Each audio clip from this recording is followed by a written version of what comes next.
could be worse. He could be looking at me Oh, goodness. or I think Jeff. I better check. Yeah, I know. I'm going to check now and see how grim I am today. See how big your head is. Yeah. Oh, that's There good. we are. Looking Can't lovely. see it tonight.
Hi, Ellen. I've muted your microphone. If you can just turn your camera off, we'll get going shortly. Thank you.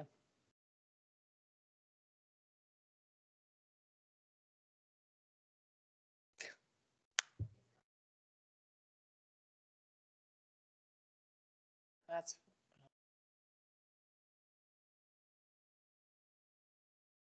doesn't help me. Yeah. Graver Prime.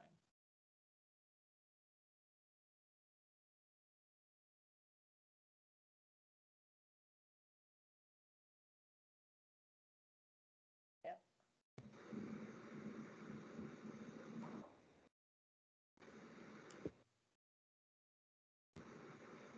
Hi, Councillor Beddoes. How are you? Oh, you're muted, but that's okay. Got We're the chair. Got anyway. the chair tonight. Yay!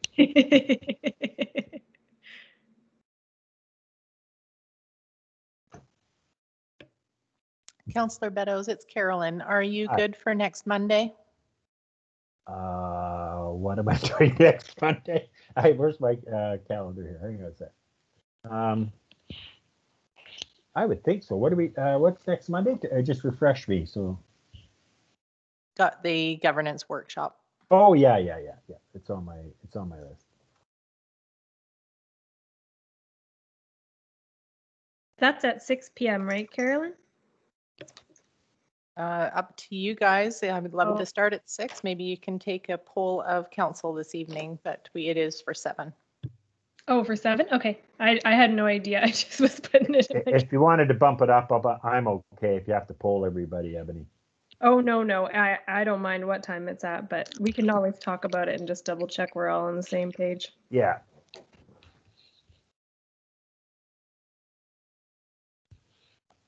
I'll be back in a minute.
All right, council, we're hitting 7 o'clock, just checking to see if everyone's back.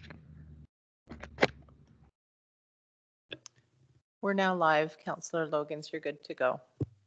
Wonderful. If I can get everyone's video up for council, that would be wonderful. That way, Councillor Beddoes and I don't feel.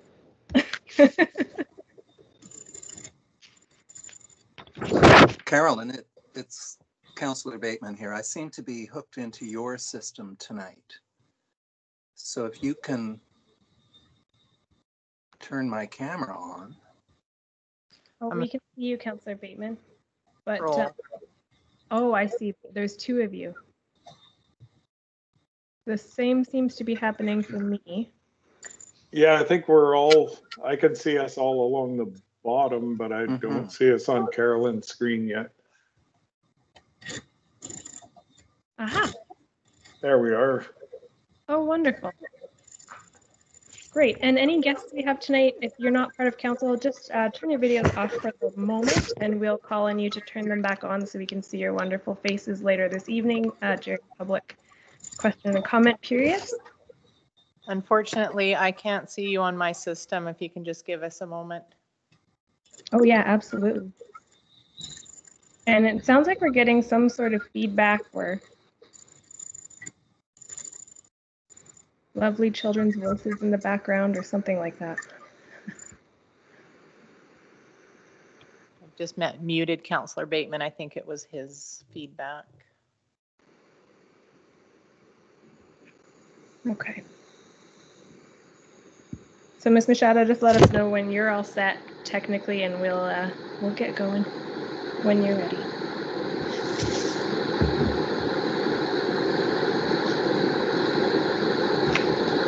Got a terrific roll. There you go.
Can I ask a staff member to share your screen and see if that will jog the system? I will try that.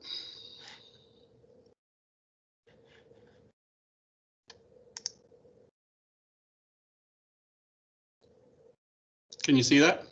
Yes, that works, and I'm seeing other videos, so I'm going, if you can just stop share, and hopefully that worked.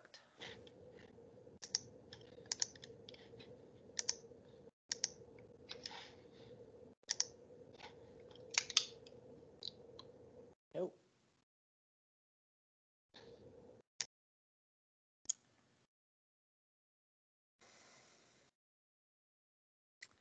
All I can suggest is that we start. It looks like the screen share is going to work for presentations. I think that's going to make voting a little bit of a challenge, but I don't think we've got any voting until later in the meeting. And I do have IT. We're trying to work with them. So if you're comfortable moving ahead, I think we've got sound. Oh, we should just cancel the meeting we already canceled one. No, You could try rebooting your computer, Carolyn. I'd have to shut down the meeting and have everybody rejoin. So it's up to you if we want to do that. No, I'm totally comfortable moving ahead. I think we'll definitely let you and tech work on things in the background if that's not too challenging to do while we're doing the meeting. And once we get to the voting portion, we may just have to adjust and do a verbal yay or nay and just take our time with it. So. If you can just make sure that you're reading out all of the names of who's voting for and against, because we don't have any visual whatsoever. Oh, goody. Absolutely.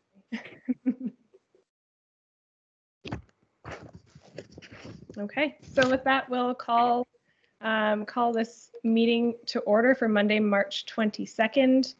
And we'll also acknowledge that we're working on the Sauk Nation upon whose territory council is meeting. Sorry, that was a terrible sentence, but onwards. I will read the ministerial order M192 that council is holding this meeting without members of the public in attendance under ministerial order M192 as council chambers cannot safely accommodate the unknown number of public participants wishing to attend, and that council is committed to ensuring openness, transparency, accessibility, and accountability through the submission of written comments and the provision of live and recorded broadcasts of this meeting. Just need a mover. I see Councillor Lajeunesse is moving the motion. Councillor Bateman is the only other councillor I can see, so he's seconding the motion. And we'll vote on the motion by asking if any are opposed. Any opposed? All right, all in favor, and we'll move forward to approval of the agenda. I have a motion that the agenda for March 22nd, 2021 regular meeting of council be adopted as circulated. So moved. Thank you. That was Councillor St. Pierre moving the motion, Councillor Lajeunesse seconding the motion. Any opposed? Hearing none opposed, that has been moved. Carried, sorry. And we'll move into the public and statutory hearings. I don't know that I have a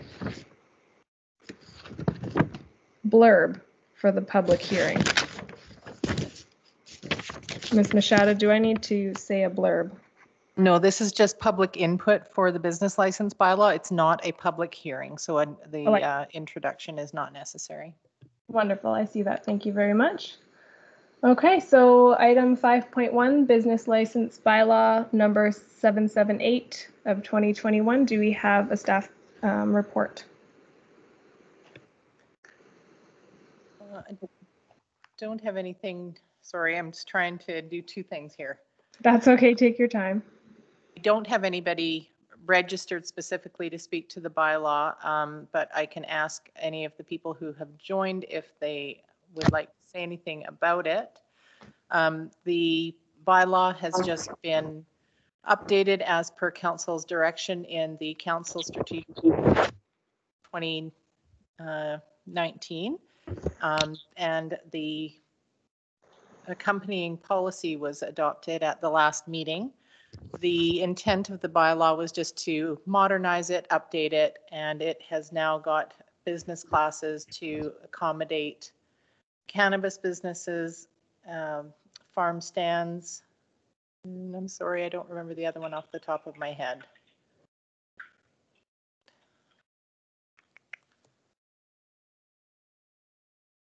Is there anybody that has joined the meeting that would like to speak to this?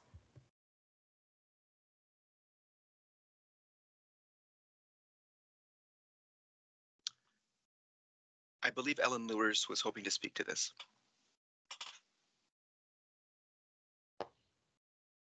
Ms. Lewis, I do see your hand raised. Getting you on here.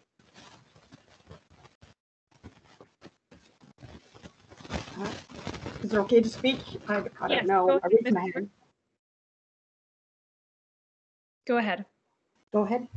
Okay, I want to speak to specifically to the farm retail farm stand part of your bylaw because it's a little confusing.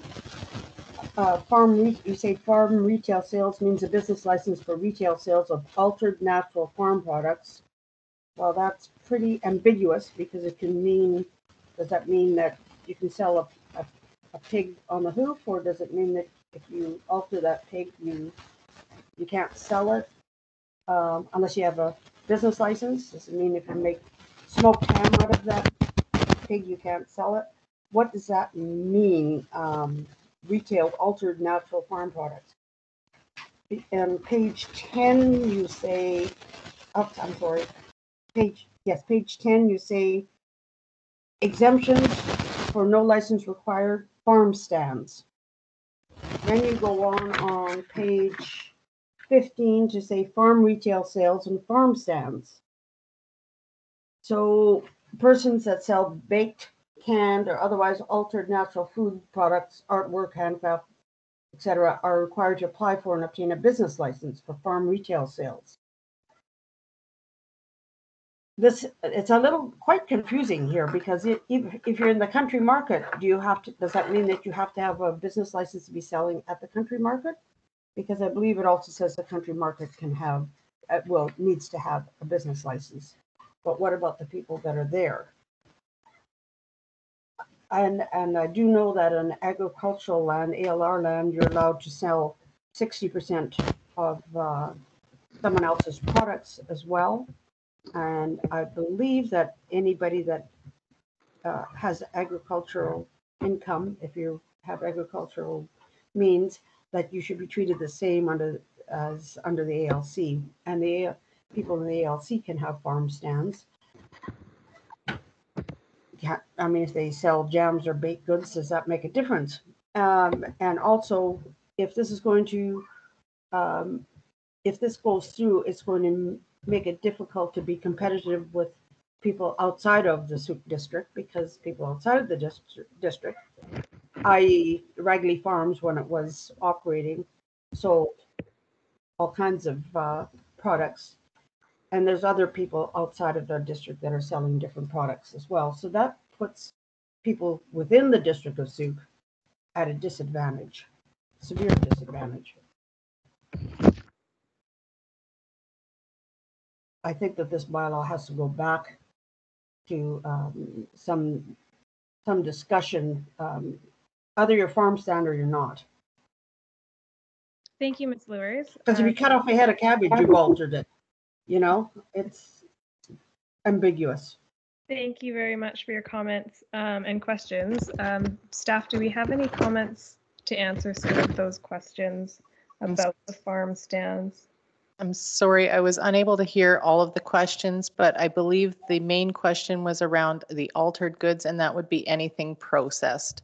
So if the farm product, the vegetables or fruits, are being processed into something else like jam or baked goods, then yes, a business license would be required. What if it was an animal that was processed and made and maybe the meat was smoked or whatever? Is that not processed as well? I don't believe that we would view that as processed. If it was turned into a meat pie, then I would say then yes, it was processed into something other than its natural state. And I guess that's not the right word. Smoked meat is not in its natural state, but it is still the intent of the product. I have video. Yay. Thank you, Ms. Machado. Thank you. I've lost it again. Oh, sorry. We were trying to deal with IT at the same time as Mrs. Lewis was speaking. I apologize greatly. If there's any questions you want to repeat, I can try and do my best to answer them. I do see Councillor Beddoes' hand up. I know it's public input at this stage. I just want to check if there are any other folks who would like to speak, or if Councillor Beddoes has a question directly for Ms. Lewis, go ahead. Otherwise, we'll just see if there are any other. No, I was just anticipating after the public speakers that I'd like to speak to it. That's all. Okay, Thank you. absolutely. Are there any other members of the public who would like to speak to this bylaw?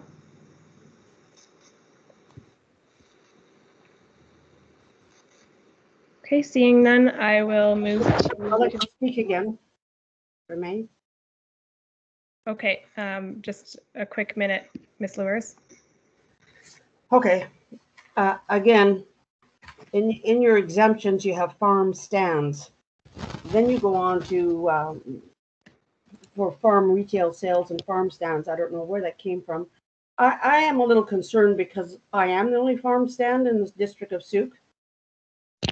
And obviously I've been selling baked or baked goods and canned goods for 36 years. So what has changed and why the difference between the two? And how does that affect people outside? How does that affect us as far as competitiveness? Farmers are already up against the wall, and where's the support for local growing and local agriculture? Do you want me to throw my berries away when when they don't sell fresh? I freeze them and then I use them for another product. So, Okay, Ms. Lewis, we'll look into those are my questions. we'll Thank you. look into those in our discussion. Please, thank you for your comments because it does bring up some good questions. We'll just ask you to turn off your video, and I think you've already done that, and mute yourself. I'm just getting a slow feed here. But yes, I do see a bit of what you're talking about. It's just a bit hard to follow in the bylaw here, but I see a couple of hands up from council. So we'll start with Councillor Beddoes, followed by Bateman and St. Pierre. Thank you very much, Your Worship. I must say I was kind of confused after Mrs. Lewis spoke. Again, the country market is a big part of Souk, and I'm not exactly what is sold in the market, but I'm sure some of those things are reprocessed. Are we asking, maybe staff can answer this question, will we be asking all those people that participate in the country market to also have a business license? It seems like a lot of money for trying to help our farmers out locally.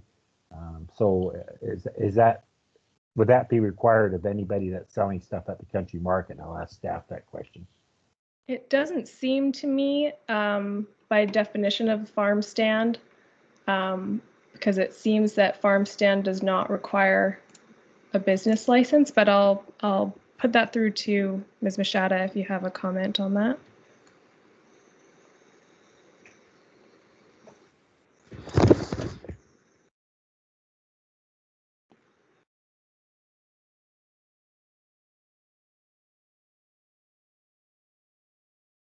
Well, maybe not. Ms. Machada, did you want to comment on that? I just thought I saw your hand up, but I wasn't sure. I didn't hear him. So I apologize. It's okay. You're juggling a lot right now. Somebody have the section in front of them there that has the farm stands. I have the definition. Yes, I do. Section 44 and 45. Thank you, Mr. McGinnis.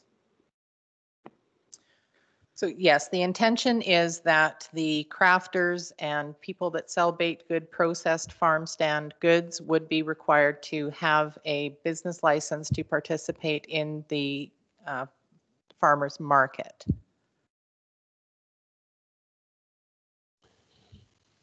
So the only ones that would not be are the definition of farm stand, which are the items sold in their raw state, such as vegetables, fruits, and meats.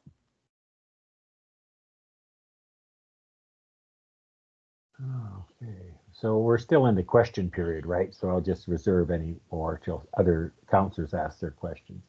We're considering third reading right now. So, Councillor Beddoes, if you do have other comments or questions, you're welcome to use up your time here to discuss it. And if not, I can come back to you later. Let the other councillors speak too, and then if you can circle back to me, I'd be appreciative. Thank you. Absolutely. So we have Bateman and then St. Pierre. Yeah, so I just wanted to point out under item 45, it is very clearly states that a farm stand is not required to hold a valid business license, in accordance with section 8 of this bylaw. So, Mrs. Lewis, that's the green light for you to carry on with your farm stand. wrong, Tony? I will put that through to Ms. Machada. I believe it's the difference between the fresh farm goods and the canned and canned goods. Or Logan's, I do believe that Mrs. Lure's farm stand does sell processed goods such as baked items and or jams or other processed items. So that would not fall under the exemption of the, sorry, I've to go back and forth here. Would not fall under the definition of the unprocessed, which is the ones that is not required to have a license.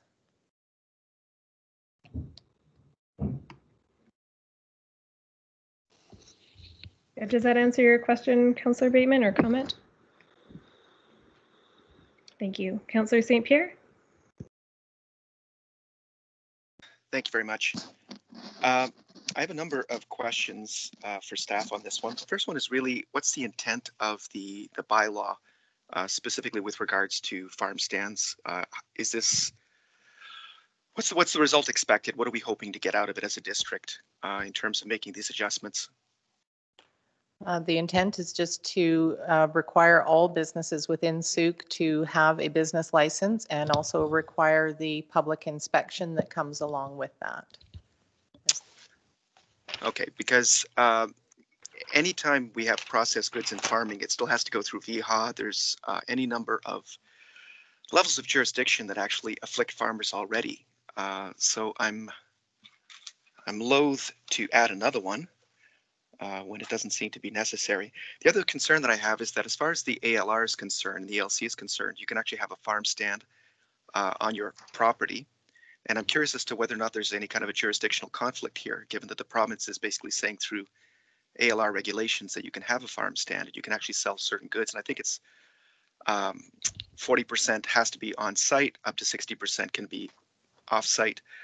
There's certainly some problems in terms of the processed and natural, but is there any conflict? Are we creating a jurisdictional issue here? And I'd love to have an answer to that if possible. I don't have an answer for that this evening, but that's certainly something I can get back to council with an answer for. All right. On page 10, it clearly states that there's no license needed for a farm stand. There seems to be two different definitions for farm stand. One of them certainly includes the natural and altered. It seems to me that in any further research done by staff around this, I would love to know whether or not other local governments like Metchosin and Saanich and so on and so forth, what they've done in terms of licensing for this sort of thing and what their definition for farm stand is. So it's possible this definition of farm stand is taken directly from the ALC and LR and using a provincial definition, which would be ideal, because if we can actually have this on alignment, that'd be perfect.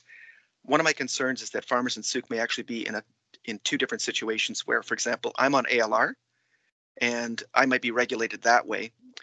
And other farmers that are on agricultural land could be looking at different regulations.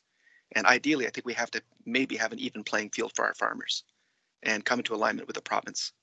So I'd like to know more about that as well. And I'll just pass it on now. Thank you. Thank you, Councillor St. Pierre. I do know that we were asking staff to come back and make sure that we could get business licenses for local businesses. So I do see how this has come along. And it seems like we may have some additional questions, so we can consider that before moving to our motion. Does anyone else have a comment or question on this bylaw from council? Councillor Beddoes, go ahead. Yeah, I guess everybody else had the opportunity. I don't feel comfortable with proceeding with this until we can get this ironed out about these stands. So I guess if we just defer it to the next meeting and can have somebody from staff that can research this part and put some clarity in it. Again, I'm just a bit of loss that we're trying to achieve here. If we only got one or two farm stands that aren't a problem in the community, is it a health regulation that we're worried about? Is it just consistency of everybody having a license? I'm not sure where it's coming from, but I think Ms. Lewis raises some concerns about sort of how vague it is, and then who's left up to say what is processed and what isn't. I just would like a much clearer picture of what we're dealing with in the future. So I'd be happy if we didn't deal with this tonight and waited for some more information. Councillor St. Pierre? I would certainly second that. And in addition, I would just point out that in terms of farmers, speaking from personal experience, we have pork, we have lard. If we suddenly decide that we want to try selling soap, we'd have to go through the VHA regulations. Going through additional steps in order to actually test out a product in our farm stand just seems unnecessary. I mean, there isn't a lot of money to be made already. And I think that making it more challenging for people to actually test out new products and try new things, and specifically do value added and do additional processing, which is actually a good way to make money on a farm. I don't think that's something we should be discouraging in any way. So I really think that we need to re-examine this. Sure, I think the intent is definitely there, and perhaps just a bit more clarity so that we can properly answer the public is in order. We do have a proposed motion to give third reading to the bylaw. I do hear that we have some conflict on that.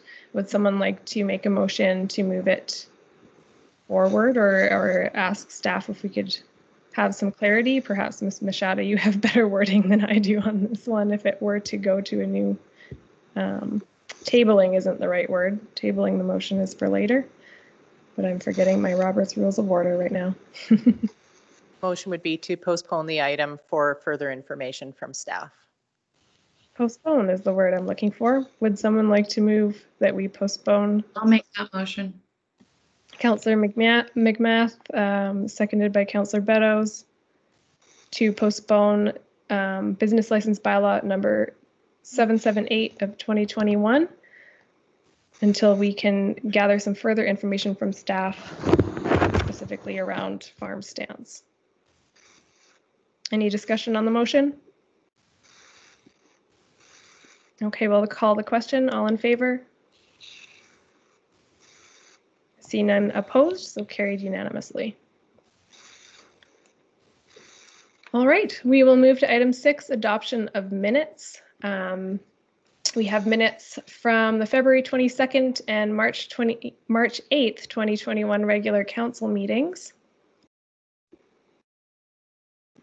Councillor St. Pierre? I'll move yes.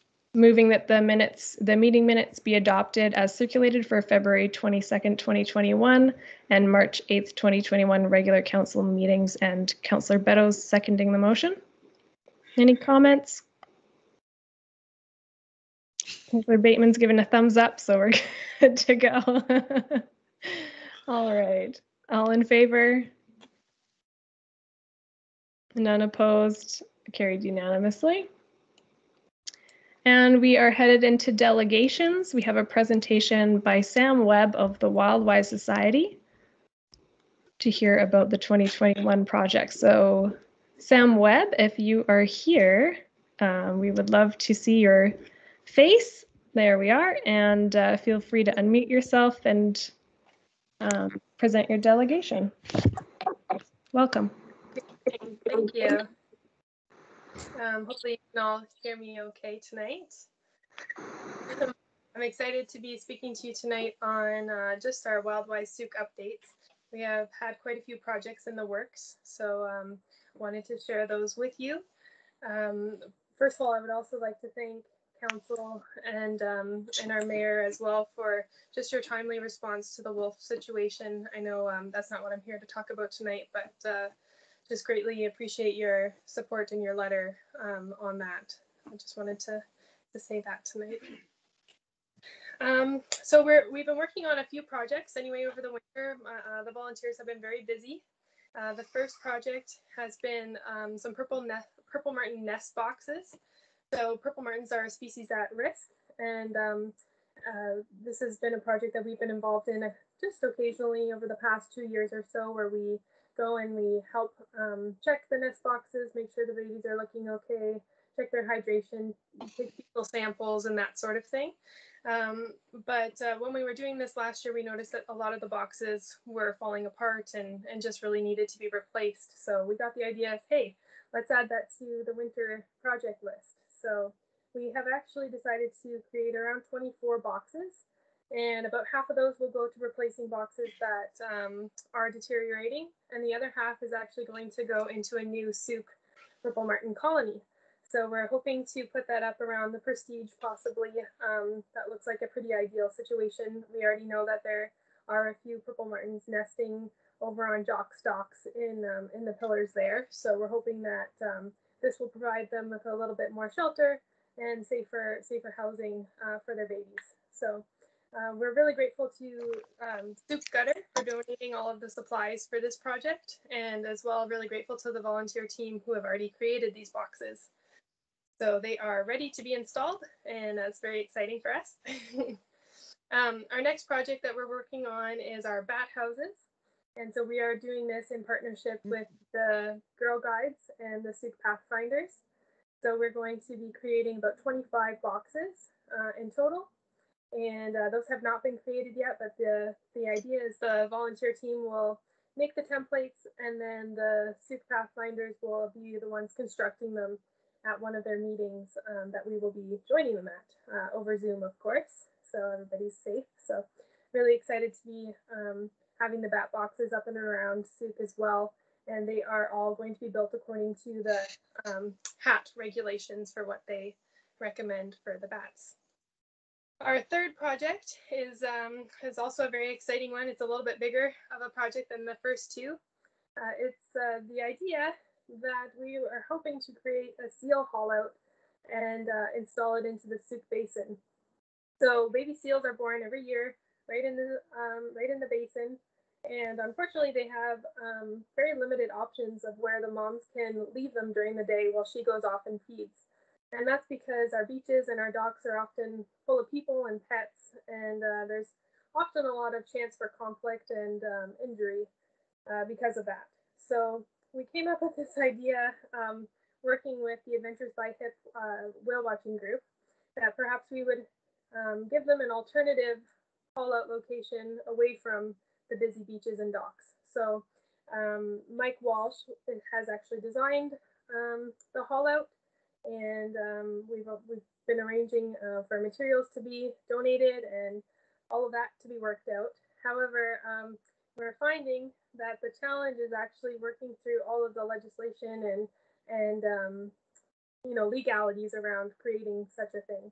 We have spoken to the DFO and the Marine Mammal Rescue in Vancouver, as well as just various other wildlife groups, and they're all definitely in support of this, but we just all want to make sure that we're doing it the right way possible. So tonight we're actually just requesting that perhaps we could work with the Parks Department, if you're able to allot some time for them to be able to work in conjunction with us on creating this project, and just making sure that we do it as legally properly as possible. So we're hoping to have some signage as well posted, on the shores, to be able to educate people on the seals and why the haul-out's important and that sort of thing.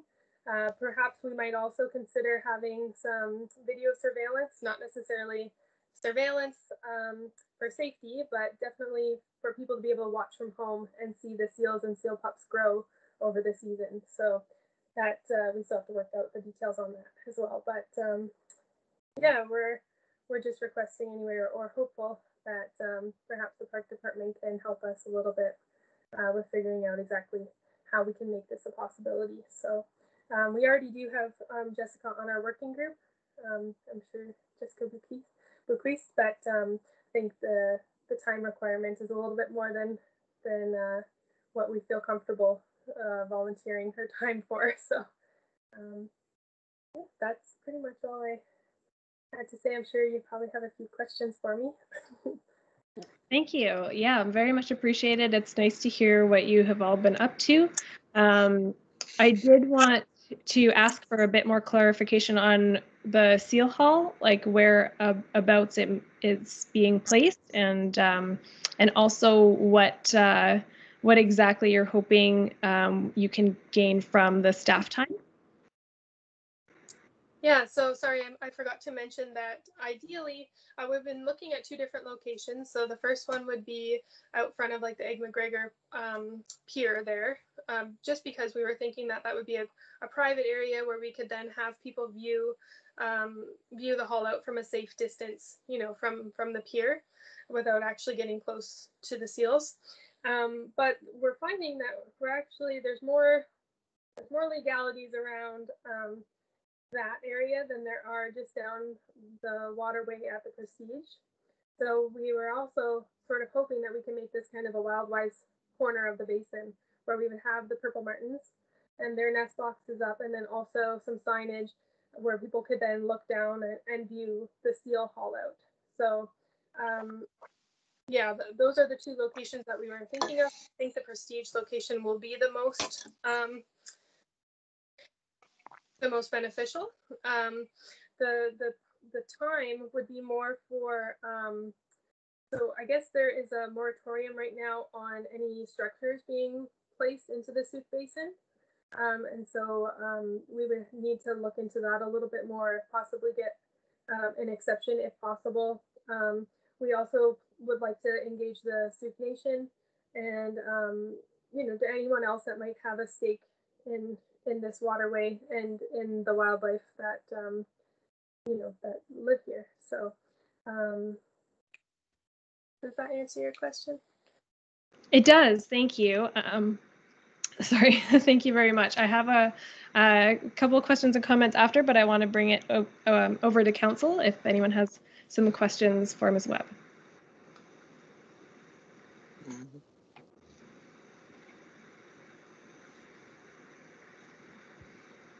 Don't see any questions. Oh, no. All right. One more that I had. Oh, sorry. Go ahead, Ms. Nashada. Sorry, when all of that was going on at the beginning of the meeting, I just wanted to make sure that you also received the supplementary information that had the additional correspondence for this item. Yes, there is the new business of the wildlife health and COVID-19 in Canada for bats. And that's that report. There's an email from Ms. Bexon. And the email from Ms. Bexon, I'll read. Please forward the enclosed PDF to Council and Mayor Tate that provides a strong warning and pertains to the application of Wildwise Society Bat Project. As a resident of Sooke, I am not in favor of the Bat Box project as per the recommendations of the CWHC at this time. And that was the Canadian Wildlife Health Cooperative. And I know that you're not here to ask for council support on that project, so perhaps if it hasn't already, we could forward that to you for information. Just I know that you work in the best interest of our community and the animals around, so I'm sure you'll take that information and into consideration with your bat project. In terms of the staff time, I know this isn't something that we have in our strategic plan, so I just wanted to throw that to Mr. McInnes and see if there's a way we can consider providing some assistance, or if you perhaps have heard of how much time this might take. I don't know how much you can comment on that at this time, Mr. McInnes. Thank you, Madam Chair. Yeah, there is considerable work to do on this, especially the seal haul and the structures in the basement. As you know, we were dealing with a similar issue in the Kaltassin area. So I'm not sure how much time it would require. I'm not sure what the ask is, whether that's the research that Wildwise and Ms. Webb expect of our park staff.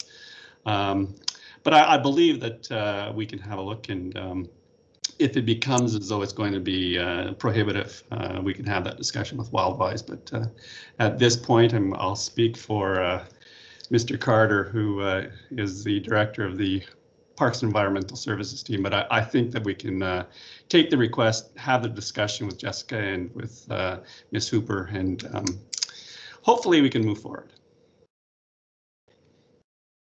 Okay, thank you, Mr. McInnes.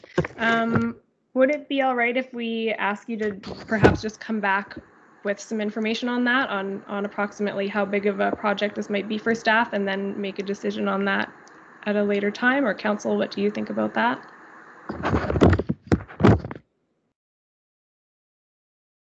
Getting a thumbs up. Councillor Beddoes? Yeah, thank you, Madam Chair. I think we see how it shakes out, and as our CAO said, if it starts to be problematic, then he can come back to council and we can give some direction on that. But right now, I don't think we have enough information other than say, you know, we're always willing to work with Wildwise, and yeah, I don't think there's too much to comment on right now. Leave it in our CAO's hands. If it gets to be a problem, I'm sure he'll let us know. Mr. McInnes, do you need a motion on this, or are you happy to work that out and come back with some information? I'm happy to work with the request, and I know that you know, we work hand in hand with Wildwise on most projects, so I'm good. If it becomes prohibitive, we'll certainly let council know that we're not able to allot the hours that are required.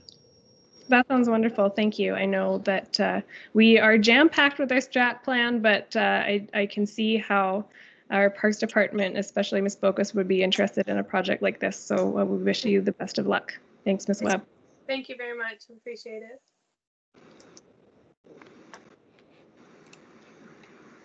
Okay. So we will now be resolving into Committee of the Whole. So I just need a motion that council resolve into Committee of the Whole to discuss agenda items carried forward from the canceled March 15th, 2021 Committee of the Whole meeting. So moved. Moved by Councillor Bateman, seconded by St. Pierre. All in favor? None opposed? Great. So we are now in Committee of the Whole. Look at that. A little bit more freedom to have conversation on these upcoming topics. So item 8.1 is the Sauk Region Communities Health Initiative. They've come back to us with a report on the youth program feasibility and sustainability study. Do we have a report on this, staff, or is that just for discussion? Oh, we have Ms. Dunn here.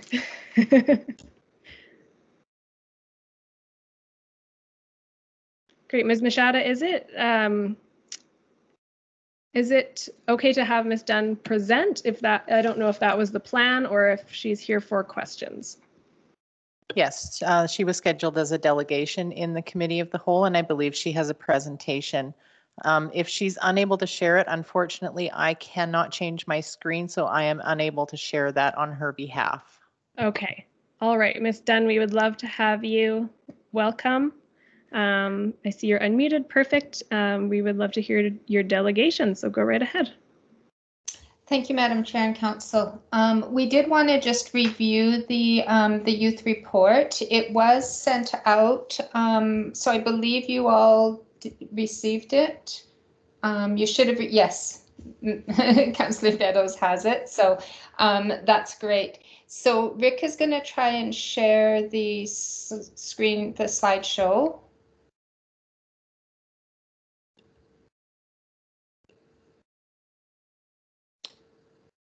And if we can't do that, then I guess you just have to listen to me, which is rather boring.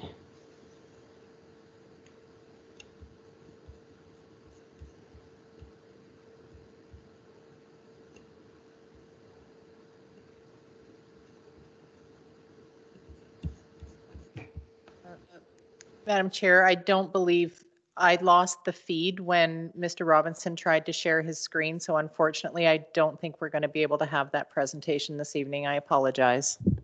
Okay, I'm very sorry, Ms. Dunn. I know you put a lot of time and effort into this. We're just having some tragic COVID technical difficulties, if possible. Absolutely.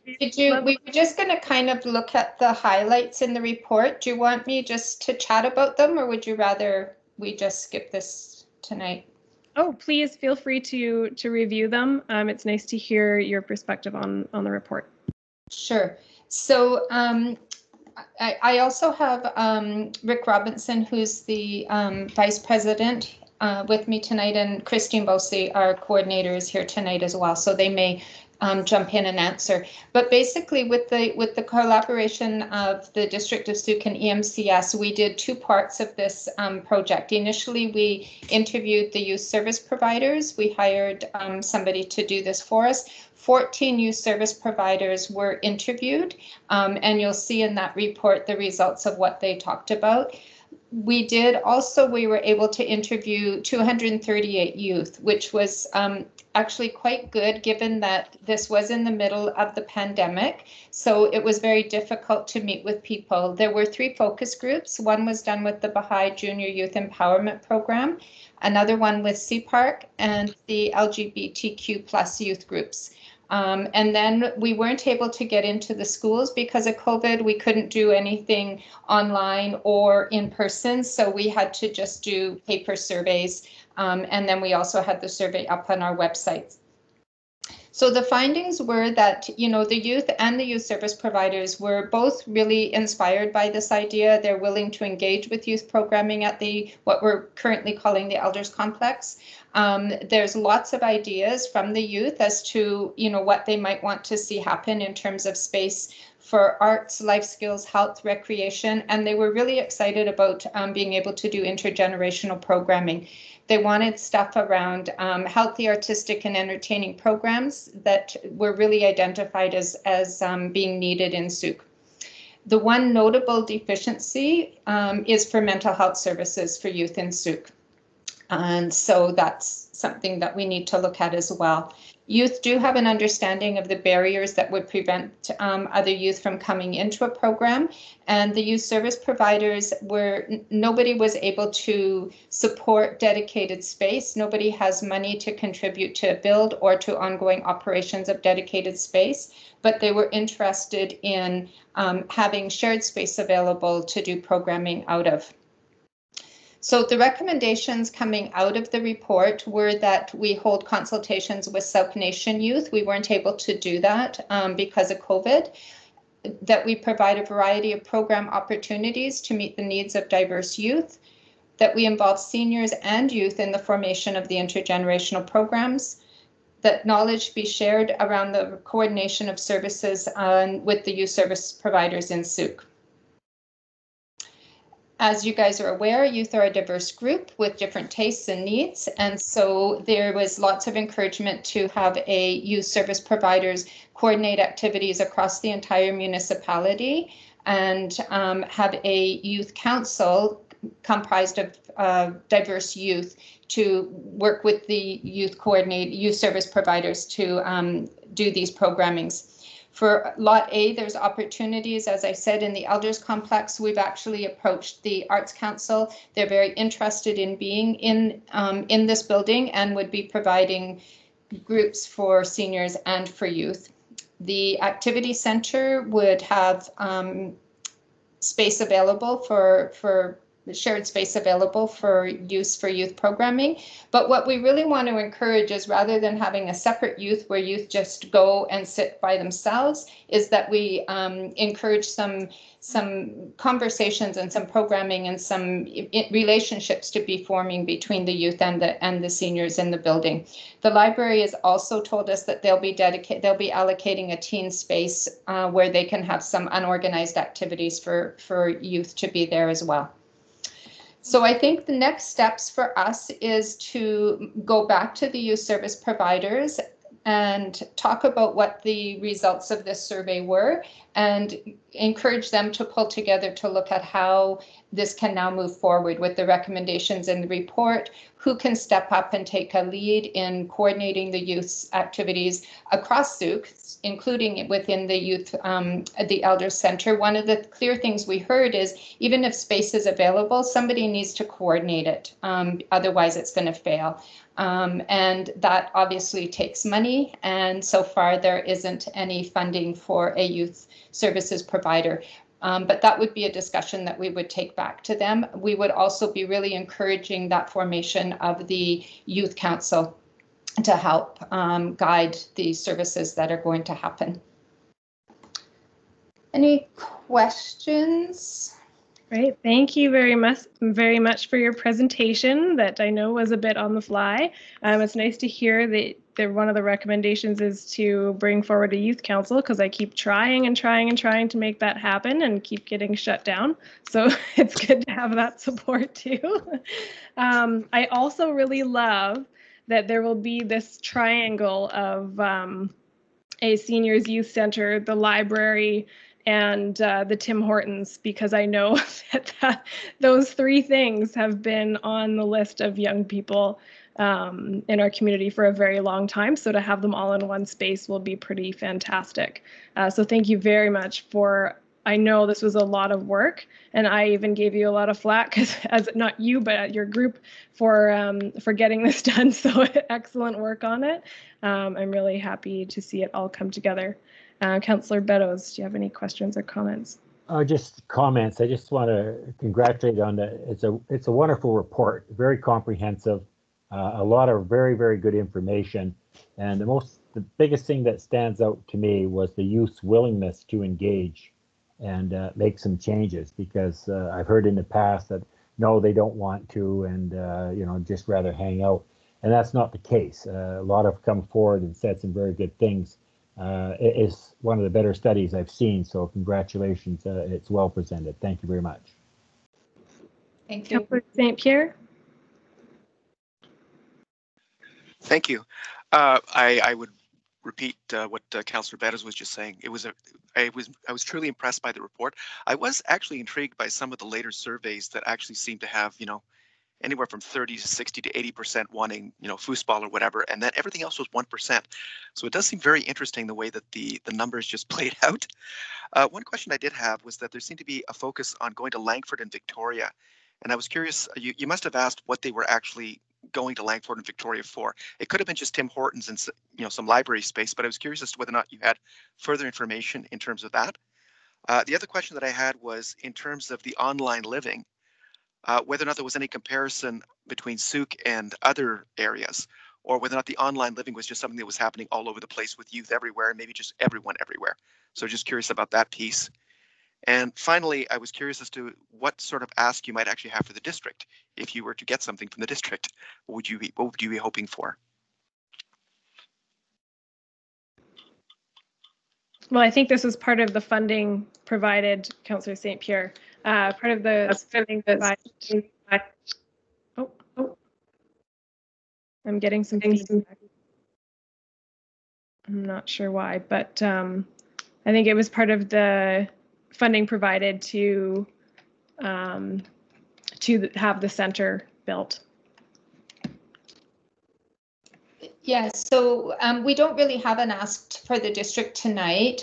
We did receive the $5,000 from the district to do this survey, so we just wanted the opportunity to present it back to you and just look at where it's going, and then moving forward, seeing hopefully we can get some of the youth service providers some funding so they can step up and be able to coordinate some services and get that youth leadership council going and coordinate some services within the elders complex as well. There was lots of interest in use of the kitchen, learning cooking skills. They had all kinds of ideas for what they could do, and we're really excited about working with our elders as well on that.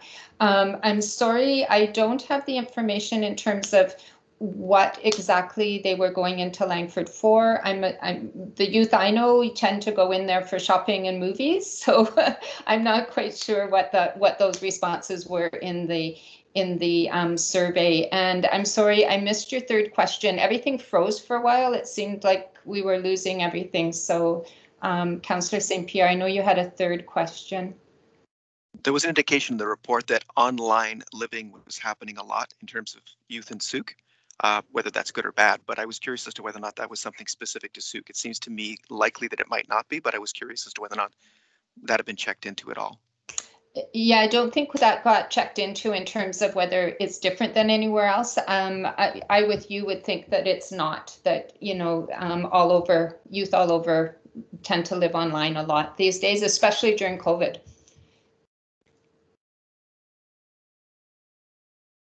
Thank you. Any other comments or questions from council? Go, Councillor Bateman. Yeah, I'll echo the earlier comments. Thank you so much for this report. It aligns with, I was curious, did you do a document review? Because I know our acting mayor delivered a fantastic report back in 2014, 13, the Youth Engagement Project, and there's some other documents. Are today's youth much aligned with those of the recent past? There was a lot of similarities. We certainly passed on the previous surveys that have been done onto the consultant who did this report for us. But in just looking at it, there are similarities for sure. So I think in answer to Councillor St. Pierre's question, why Langford and Victoria, I think one of the striking comments in the report was that the respondents' most common answer when asked about issues in Sooke is that it is boring, or there is nothing to do.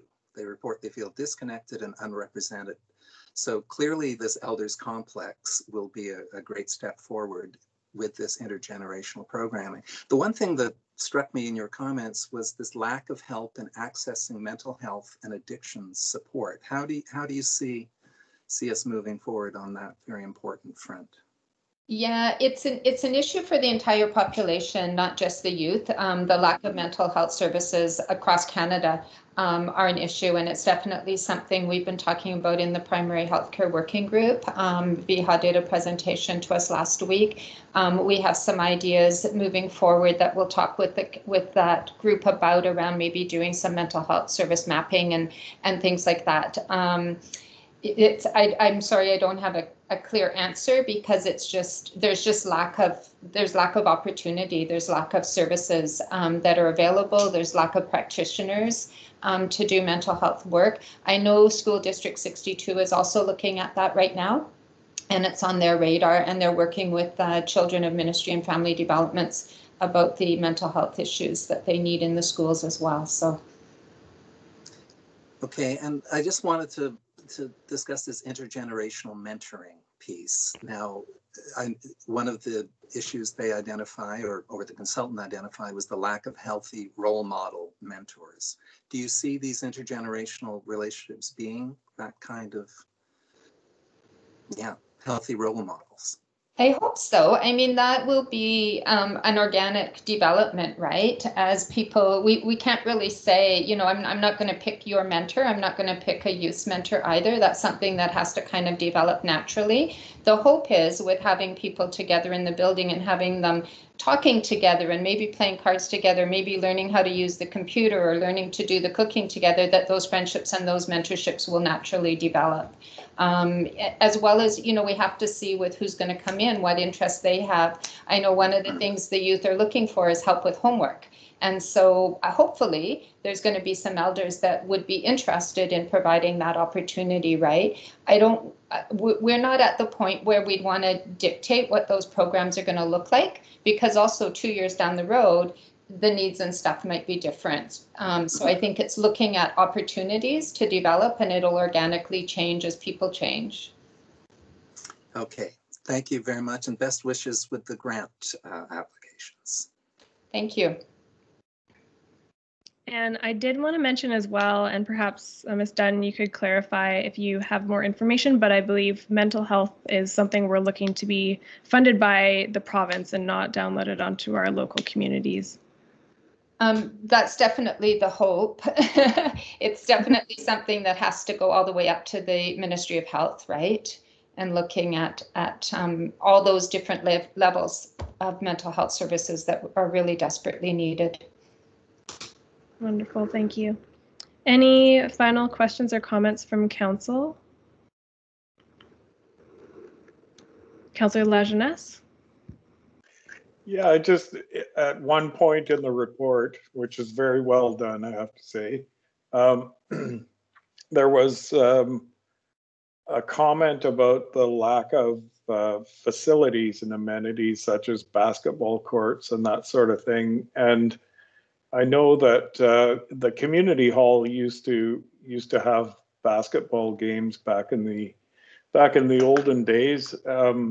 And the schools also have gymnasiums, and if there was a kind of a youth coordinator built into this facility somehow, that maybe we could look at coordinating with some of those groups like the community association, the schools, and to make those facilities available for the youth at off hours times.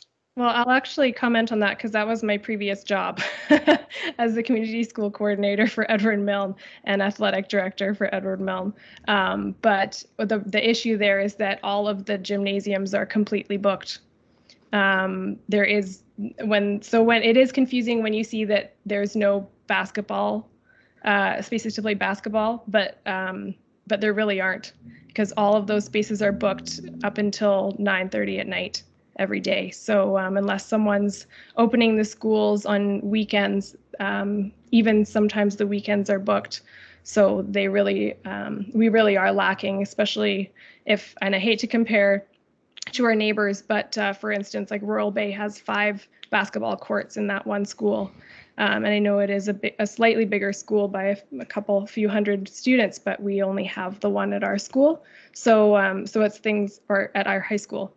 So it's things like that that make the difference. And I think in terms of coordinating that, there are folks who do, but again, it's just a lack of actual space. With the community hall, the flooring is a huge issue. It costs thousands and thousands of dollars each year to refinish the floor. So when you're adding shoes and sneakers onto that floor,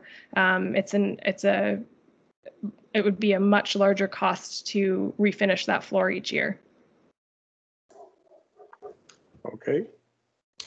I think your premise, though, Councillor Lajeunesse, to have a youth coordinator who can look at coordinating the services across Sooke. So, youth are integrated into the entire community, not just into one building.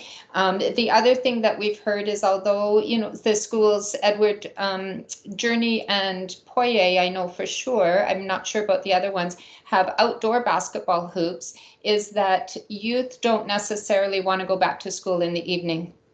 So that's one of the things we've heard is you could go there and there are outdoor, things available. But that's the comment we're getting back is they don't want to go back there in the evenings. So, and different youth want to go to different places. So some youth may hang out at the school and other youth won't go because of who's hanging out there. So it's, there needs to be a variety of services across the region. And those outdoor courts aren't accessible, or even outdoor facilities in general are typically decrepit, unfortunately, in our community. Thank goodness for our organizations that do help make some of our outdoor facilities a lot nicer. And oftentimes they're not like regulations, so they can't practice for their sports. But yeah, there's a lot. Thank you, Ms. Dunn. Any other questions or comments from council? If not, we'll head into public input. And Ms. Machado, actually, if you could clarify for me as well, because I might have messed this up. Public input immediately following each item, is that prior to council discussion? Yes, it should be, but I think council had questions of the delegation, so I think that's fine. But yeah, there should be a public input portion during the committee of the whole section only, and then there will be a general public input once we go back into regular. Okay, so these items will be, or these public opportunities to speak will be specific to each item during committee of the whole. Great, thank you for clarifying. Any members of the public wishing to speak or ask questions on this item? Just bear with me while I pull up the chat here for the people. Ms. Luers, go ahead. Okay, I have a number of questions. With the basketball courts, I agree that we should be using the community hall, and perhaps we should be looking at helping them with refinishing the floors because they have to do them anyway. But the youth liked going there. I know when they were going there for different things, they loved it. And also, as you likely know, the community hall has a whole lot of cool games that are sitting up on the what's it called, on the stage, stacked up. not being used. They were donated to them, and they've got foosball, and they've got hockey and shuffleboard, I believe. And ping pong was really popular, and those sports could all be played in there. Those, just so that you know, we have those things around that should be used in the community spaces. When I was on the community spaces committee, we actually talked about using the schools and coordinating with the school districts. And I know that the school is very busy, as you said, but for even for the outdoor space, it's there, and the washrooms are there, etc. So it was working with the schools and what we have. The other question I also would like to bring up is the seriousness of the drug and alcohol addictions, and how important it is that we have a drug and alcohol addiction center, and deal with the mental health. And to me, that was one of the most important things that we should have been addressing on Lot A. And I would like to see this, as it was quite obvious even with the children saying mental health is an issue. And now we're hearing that children between the ages of 18 and 35 are having the most suicides. And drug and alcohol addiction is not just for children and middle age, it's for elderly as well. So it covers all bases. It doesn't have an age group. So I think we should really be looking at putting something like that within this center, because we need to have the people well in order to function. Thank you, Ms. Lewis. Any I'm sorry, I just want to say one other thing. To remind you, there's a 2-minute time limit for Yeah, comments. yes, well. If you have questions, please ask them specifically. Right. So there's also bowling. Bowling was another thing that the students want to ask why they go into Langford. That was something the kids have been asking for forever, was for bowling place, not only at Tim Hortons. They wanted a place to have a coffee, whatever, or play guitar, or and bowling was one of their big things. I found that very interesting. But it was also the seniors wanted bowling. So I think we have to look at some of our old reports, because we have a lot of information there already. I'd like you to perhaps look at the community spaces groups information again, because it covered the youth, the seniors, it covered everybody. Great, thank you. I think one thing that hasn't changed is the desire for snacks. Any other public questions or comments?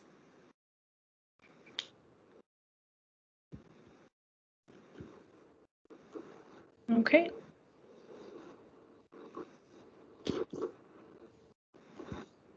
So seeing none, we'll move to the next item on the agenda. But first, thank you very much, Mary Dunn and your team, for putting this report together. Excellent job. So item 8.2 is the Silver Spray Fire Protection Agreement renewal options. We have a couple of motions and a recommendation to consider tonight based on the report from staff. And staff, do you have any presentation you'd like to make on this item? Yes, it's Chief Mount here. I have a small highlight of the report in front of you. Wonderful. 2 recommendations here: that the Committee of the Whole recommend Council accept the Silver Spray Protection Agreement renewal options report for information, and that the Committee of the Whole recommend Council direct staff to draft a new Silver Spray Protection Agreement for presentation and discussion with the Capital Regional District that reflects Council's recommended renewal options. The highlights of this report are showing that the current agreement needs to be renewed, and it's identified some cost increases and fluctuations. The report's providing a history of the service and an indication that call volume and cost growth are going through fluctuations. The report's including some potential options for Council's consideration, and staff sees that these options are a better model and provide some capital reserve investment. These are the primary benefits, such as better support for future costs and growth of the Silver Spray region, more predictable and sustainable budget planning, and in simplest terms, the district needs a new agreement where we're entering into discussions regarding item 6, which is the fees for service. I'll take any questions if you have any further comments. Thank you very much, Chief Mount. So first, council will just get any questions or comments from the members of the public, unless you have any direct questions about the report for clarification. And then after comment and questions, we'll just get discussion on the motions. Seeing no questions for Chief Mount, I'll just go to the public. Any questions or comments? And if you hear my dog snoring in the background, I apologize.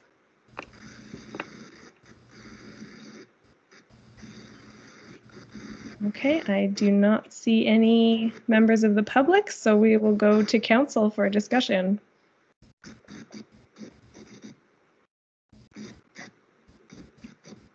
Councillor Bateman. Yes, thank you. I had a couple of quick questions to the chief through you. Why hasn't the CRD contract been renewed after it lapsed in 2018? Is that just an oversight, or is that? Good question, Councillor Bateman, through the chair. One reason would be it rolled over from 2018, and also the CRD did have some staff changes. We did go into some preliminary discussions, and then there were some higher priority administrative items as well. It also required some further research to look at having a better agreement before just rolling it over again. So I think as I read it now, the East Sooke Fire Department currently gets $45,000 a year from this agreement with the CRD, and that we, under the recommended option, it'll be reduced to $16,100. Is that correct?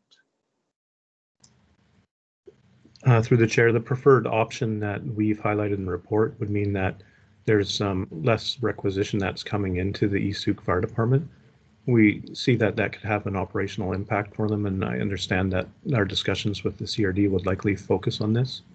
We've really brought it up as a need to kind of show good management that it's in a trajectory to an unsustainable level, and there's no future investment for capital reserves. So this agreement definitely needs to have some improvement for the sake of our residents and better management. Indeed, yeah. So I guess a key point here is that reserve fund, which would go towards construction of a future fire hall at Sooke Point or at Silver Spray, how do you see a timeline there, or is it just key to start that reserve and start building some funds? Yeah, through the chair, I think it's key that we start building some sort of reserve, whether it's specific to a fire hall or not, just some capital, reserve that's there based upon, future recommendations.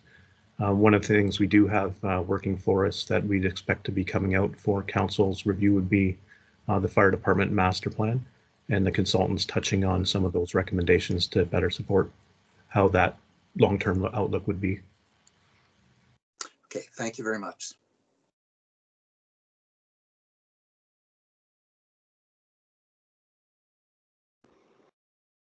Sorry, I just had to wait there. My dog is snoring so loud. He clearly finds us boring.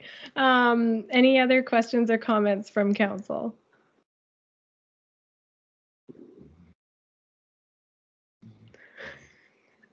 Okay, perfect. So we do have two motions on the table. Would anyone like to move ahead with one of these?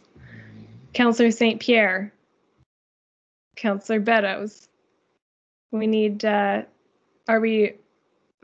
need some direction here. Councillor St. Pierre, go ahead. I was wondering if we could actually move ahead with both recommendations at the same time, or should they be done separately?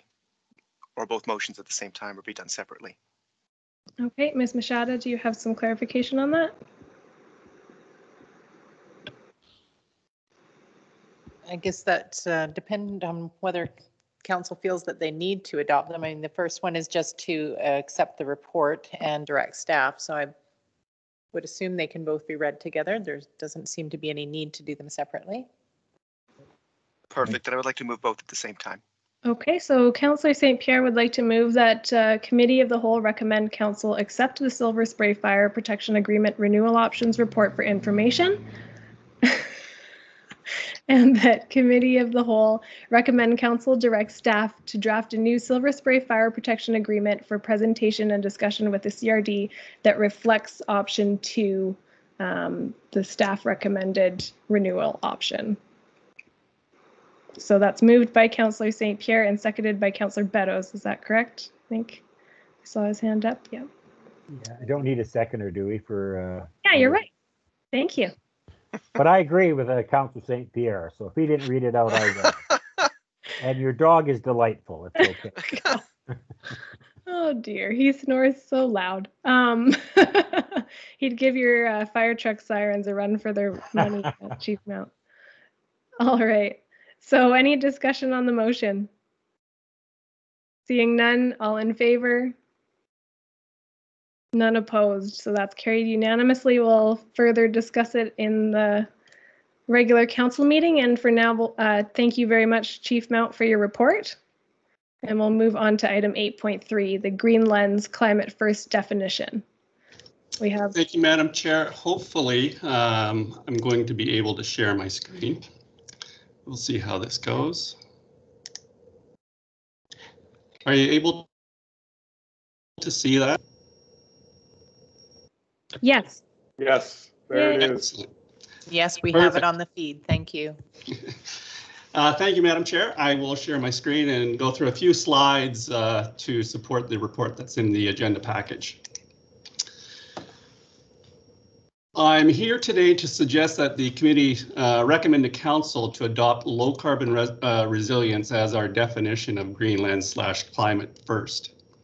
But before I lay out why low carbon resilience is a good definition for the District of Sauk, I want to again mention how our strategic framework identifies both long-term and short-term goals.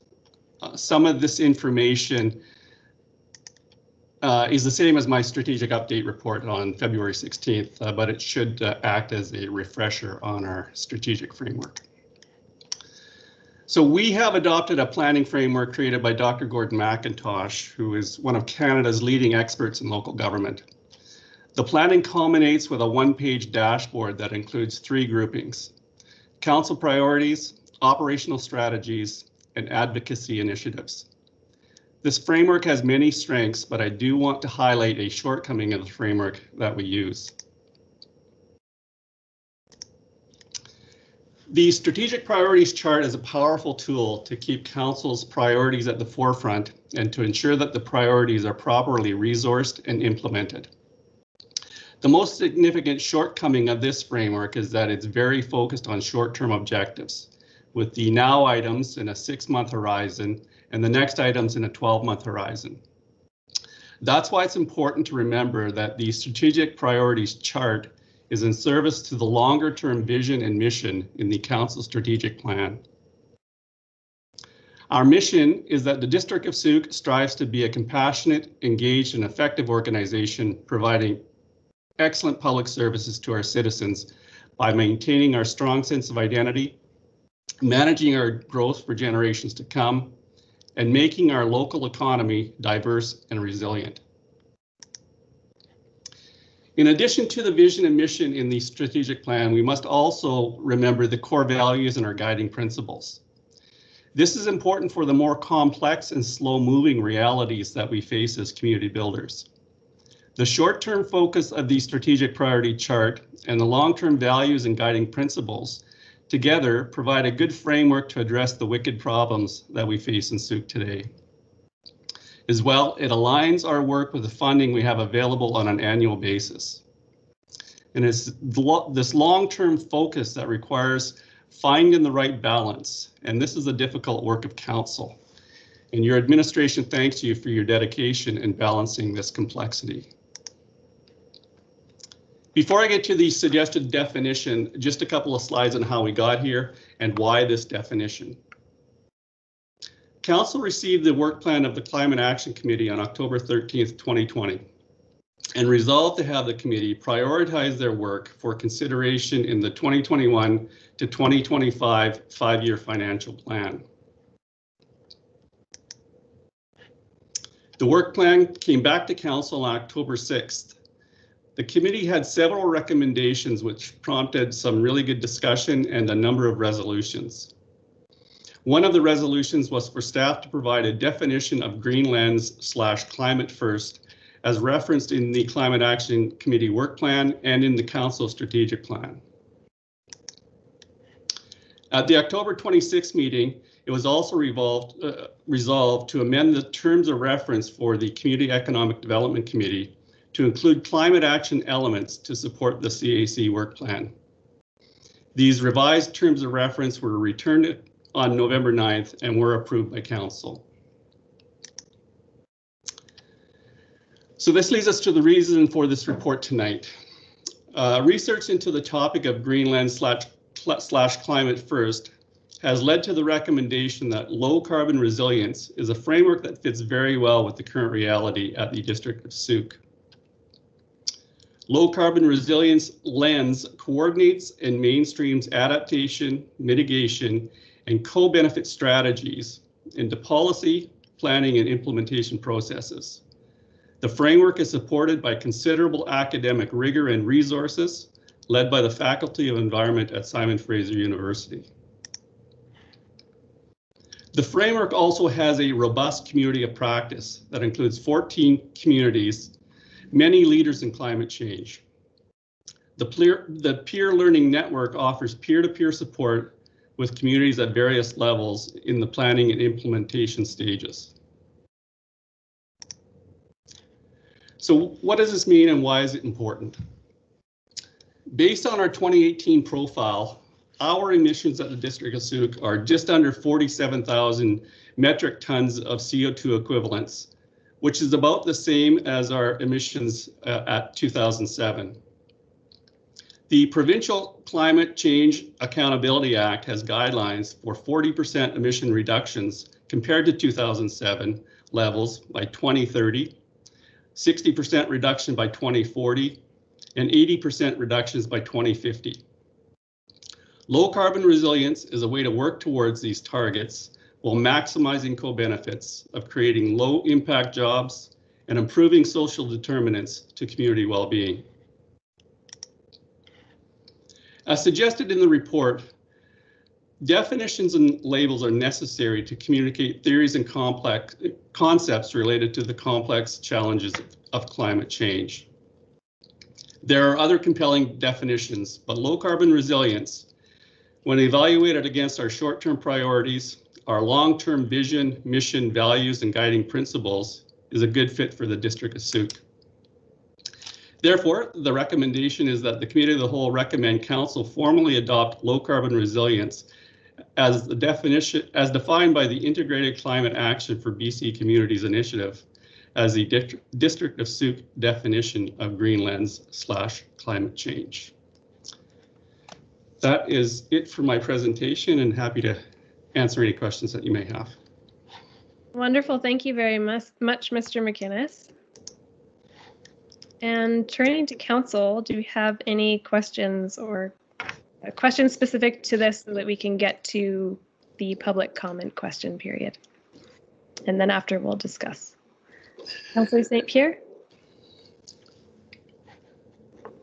Thank you very much. And I really appreciate the work that went into this, and it seems to be a beautiful fit in terms of our mission. But questions. I was curious about how prescriptive this was. The low carbon resilient framework seems to be more in terms of guiding as opposed to prescriptive, and I'd like a comment back from you on that. I think that's the way it is. It would slowly move our processes in a direction as opposed to being prescriptive, but I'd just like confirmation on that. Yeah, I think the prescription comes from the act and the targets that are in there. So the 30% reduction, 40%, 60% reduction, and 80% reduction by 2050. So that's where the prescription is. How we get there. You know, if you look at the one, our profile from 2080, there are some things that are in there that are a little bit troubling. Our reliance on natural gas between 2017 and 2018 has skyrocketed, a 230% increase. There are some things going on in the industry. I know Fortis BC is working on renewable natural gas, where they say they can use their transmission and distribution system to move low emission natural gas. So those types of innovations are coming. The prescription piece, we have some work to do. What we have are the targets right now. That stuff is being worked on and is a requirement in the OCP, and I know our consulting team are busy looking at our mitigation strategy and how we may get there. Thank you. My next question was actually around the training for staff, which is briefly mentioned in the report. I was curious as to whether or not staff, I know that all of our staff works hard on updating their skills and making sure they have professional development, and whether or not there would be additional resources needed, or how exactly training for basically incorporating low carbon resilience as a framework for all staff activities would actually happen. Sure. So the point person at this point will be our Community Economic Development Officer, who will be starting with us. First day is April 6th. Okay, and so that's where everything will flow through? Yeah, so that'll be the point person. I really hope that, if we do use low carbon resilience as our framework, and we get involved with the group at Simon Fraser University, I certainly hope there's opportunity for more than just the Community Economic Development Officer to take training, but I hope that it's broad-based. And part of the strategy is really to make this part of the way that we do things. So to really institutionalize low carbon resilience into all of the things that we do across all departments. That's one of the goals of this of the low carbon resilience strategy. I have a number of other questions, but I think I'll just ask one quick one additional and then let other people speak. I was curious about the level of integration and depth of implementation, because the report on low carbon resilience again indicates that there's maybe 3 different entry points. And I was wondering where you felt Suk was ready to go in if we were actually to accept this. 3 entry points. Sorry, you're going to have to explain that. Okay, in the report, if I recall correctly, it's been a week since I relooked at it carefully, but there were indications that you could basically use the framework, but the level of in-depth of implementation could vary. And I was curious as to where Suk might sit in terms of its readiness in terms of implementation. Well, so most of our readiness right now and our big ticket spending items in our 5-year financial plan really are around what we've got planned for implementation of our transportation master plan and our parks and trails master plan. So that's where the majority of our mitigation work will happen. We've got a lot of work to do on the adaptation side, but we'll be just for council's benefit, I was just named as one of the 2 regional CAOs to the REMP, the Regional Emergency Management Program. So we will be doing some work with the provincial government and the regional governments on adaptation and those safety things. That is also part of low carbon resilience. Thank you.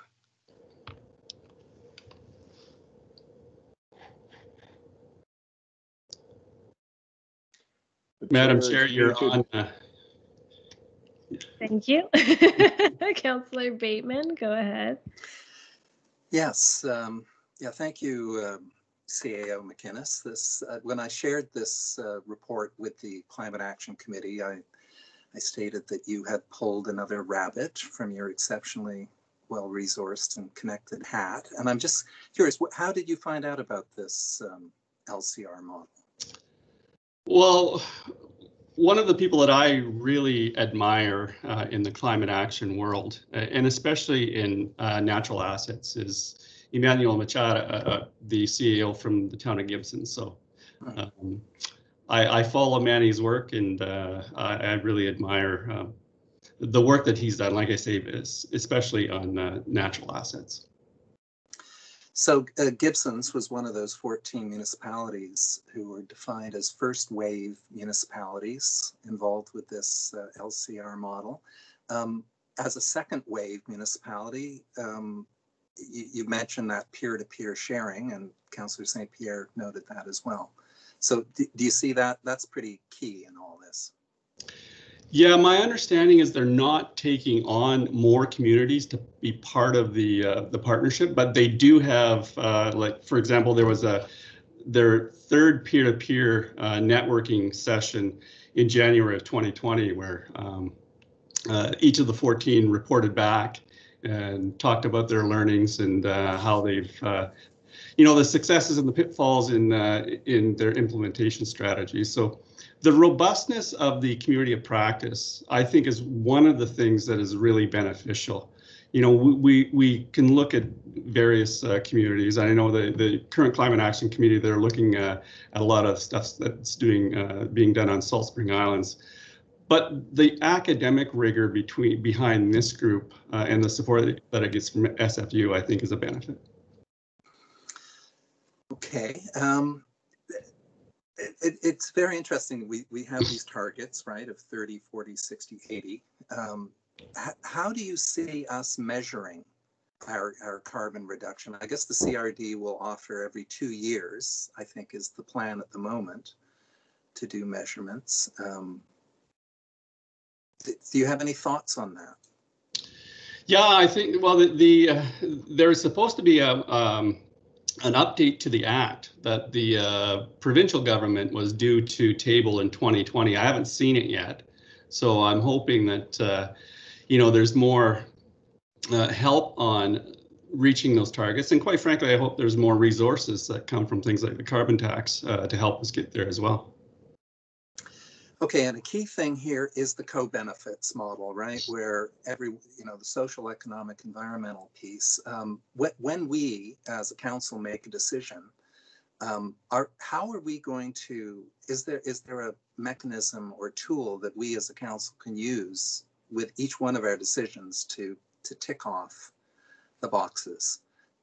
Yeah. So early work with the Community Economic Development Committee is we're doing an inventory of community assets right now, basically built on John McKnight's model of asset-backed community development. So that we're going to have that discussion on Friday with that committee, and each of the members has put together a list of assets that they see in the community, and quite frankly, the list is pretty impressive.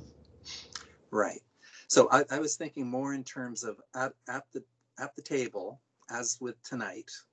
Is there a tool we can use to ensure that we're ticking each of those 3 boxes in making a decision? Great question, Councillor Bateman. And that's why I did start today with our strategic planning framework and right. the framework that we've landed on. It could be, one of the strategies is, making sure that the things that council see as the most important things end up on that 6 and 12-month priority list. But that's our strategy. So the checkbox really is those quarterly reviews that come in front of council and making sure that the things that are on that strategic priority list are the things that council wants to see us working on. Okay.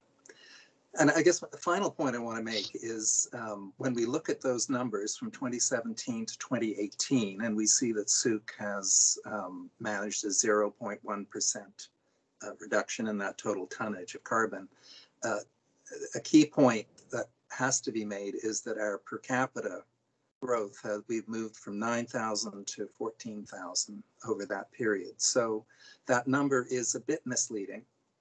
And that there is some progress, and now we just have to ramp it up and get to that 40% at least reduction by 2030. Interestingly, the Climate Action Committee's mandate is to recommend 40 to 50% reduction by 2030. So it's fascinating. Good point.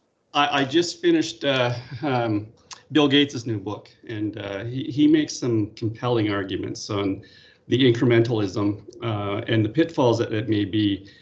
So to your point, whether it's 46 with the population increase or a little bit more or less than that, really the goal by 2050 really needs to be net zero. And that really is, how do we get there? And it's going to take a whole lot of innovation, and it's going to take a whole lot of doing things differently than we do right now. Well, we're certainly aspiring to it because that opening line of the OCP vision statement, as currently designated, is green and net zero. So we're getting there. Thank you. Thank you, Councillor Bateman. Any other councillors for questions on the report before we go into public comment and questions? Seeing none, I'll ask the public if you would want to speak on this item, green lens and climate first definition. Please raise your hand. Oh, thought I saw someone popping up. Susan Belford. Feel free to unmute and or show your face on video. Here I am. I just have a very quick comment. I just have to find them because I want to read them so I don't go on too long. I'm really excited to see the District of Sault considering a low carbon resilience approach because it does use climate criteria in planning and projects, and it brings climate to the forefront of all considerations, and that's really important right now.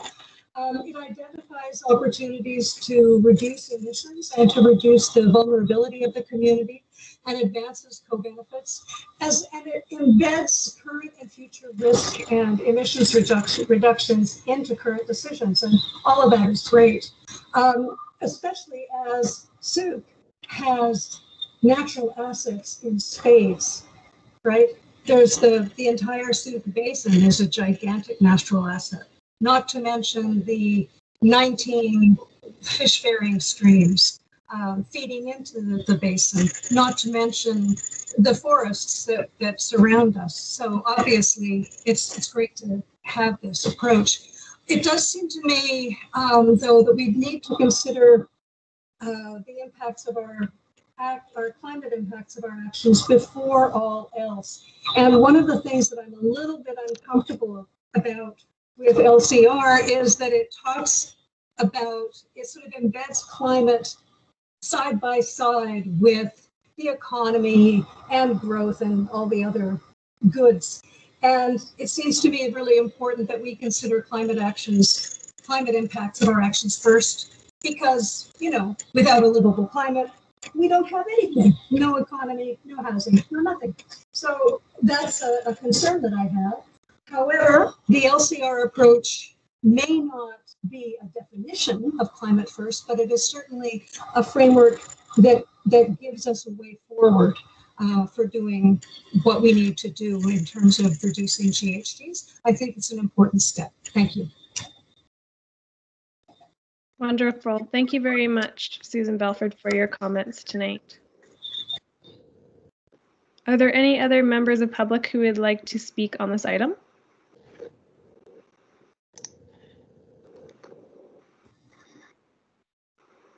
Seeing none, I will pass it back to Council for discussion. Councillor St. Pierre, I'm sure you have more comments and questions. Go right ahead. Only because you. How did you guess? You were right. I think the first thing I'd just like to say is I find the framework very impressive in terms of the co-benefits, in terms of the long-term visioning, in terms of integrating, for example, Council's vision, its mission, the different guiding values that it wants to use. These, as you pointed out, Mr. McInnes, are often, if not lost, at least a little bit diluted in the 6 months and the quick and let's get this next thing done and so on and so forth. It's easy to lose sight of those things. I find that this particular framework does actually bring it all together very nicely, especially the long-term and the co-benefits. It's easy, for example, to forget that a tree does multiple functions when that tree gets passed from department to department in terms of what gets decided for it. And often we don't actually have the big picture of tree.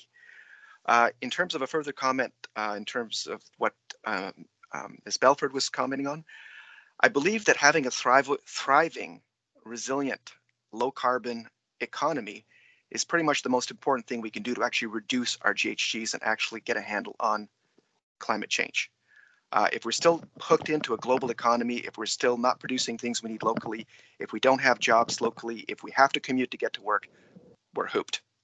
So I would suggest that one of the most important things we need is actually a thriving local economy in order to actually get a handle on things. So they're not actually mutually exclusive in the least. And taking care of our people, having a triple bottom line does all of it. So thrilled to see this. You were set a pretty harsh challenge, and I know I pushed pretty hard, and I'm so pleased to see this. Thank you so much. Thank you. Thank you, Councillor St. Pierre. Any other members of council, questions or comments? And we do have a motion on the table for committee of the whole. Councillor St. Pierre? I will move acceptance of the framework. All right, thank you. Councillor St. Pierre will move that the committee of the whole recommend council formally adopt low carbon resilience as defined by the Integrated Climate Action for BC Communities Initiative as the District of Sault's definition of Green Lens Climate First. So we don't need a seconder, but we'll call the question unless there's any other discussion. Was that discussion, Councillor Bateman? Okay, sorry, that was a bit confusing on my part. I'll call the question. All those in favor?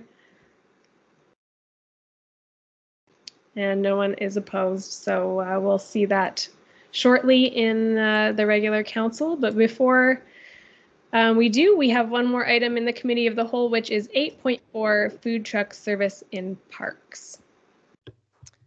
Thank you, Madam Chair.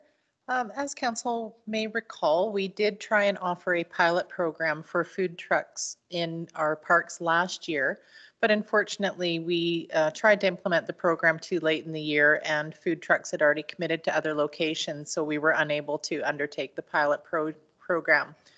Staff are recommending that we again do a one-year program pilot, and we will report back in the fall, or I guess it's a one-season project. This program is similar to last year, except this year we are looking to charge a fee, as we believe there will be some increase for park staff to ensure that the facilities are clean, and extra garbage will likely need to be removed. Under our community parks bylaw, there is a daily commercial use fee of $200. That doesn't really make this a feasible program. So we're asking council to A, endorse the program, and B, to waive the daily commercial use fee, and rather we would bring forward an amendment to the fees and charges bylaw for a $250 monthly fee that the food trucks would be required to pay, in addition to a $300 damage deposit. If that damage deposit is eroded down so that they don't have any left and there's still time left in the season and they want to continue, they would need to provide an additional $300. Bylaw staff have worked with parks, and the facilities that we're recommending this year are Ed McGregor, Broom Hill Playground, and John Phillips Memorial Park on the weekends only. Ed McGregor and Broom Hill are ideal because they have the existing hardscape, and staff have assured us that they will work with the Sault Country Market so that they don't conflict with that use on the weekends. That's about it. If council has any questions, I'd be happy to answer them. Thank you, Ms. Machada. Any questions from council? I see Councillor Beddoes. Go ahead. I have three. If three is too many and you need someone else to speak, just let me know. First of all, we gave this quite a good go around last year. And at that particular point in time, my concern about the whiff and spit, of course, was the parking. And I was assured that it would have very little impact on the parking, that the trucks would be, the truck, I guess only one truck down there, would be sort of on the slash line area where public can't park anyways. And now I see that it's taken right off the list. And I guess of all areas that I thought that it could work and would be a service to the community was whiff and spit. So my first question is, why was that taken off the list? Through the chair to Councillor Beddoes, I believe staff did reconsider that and felt that it perhaps could have an impact, and that I think there is it's the hardscape surface. I think there is a location there, but it's not hardscaped. So it's something they'd like to try out in the other parks first, and then we could look at Whiffenspit in future seasons if we decide to move ahead with this program. Okay, thank you. The other thing is, and there's a comment in there that district parks are not located adjacent to any other food sources. And when I look at Ed McGregor Park, you're within 250 meters of Little Vienna Bakery, which has takeout service, and a restaurant basically. Pizzability, which has a lunchtime service. Kelt's Bakery, which again has lots of takeout food. Happy Village, and of course there's even a little bit further on is Mum's Cafe and Kathy's Corner. So my concern is that have you polled those places and asked what the impact of having a food truck at McGregor Park would be on those businesses? No, we have not. And the other point to that is, have you taken into consideration that we're also in a COVID era, and we will be going through recovery, and a lot of these restaurants have been suffering, and we could be putting another burden on the local restaurants that pay taxes? Or I could save that comment till we discuss it, but that's I guess that's an unfair question. So.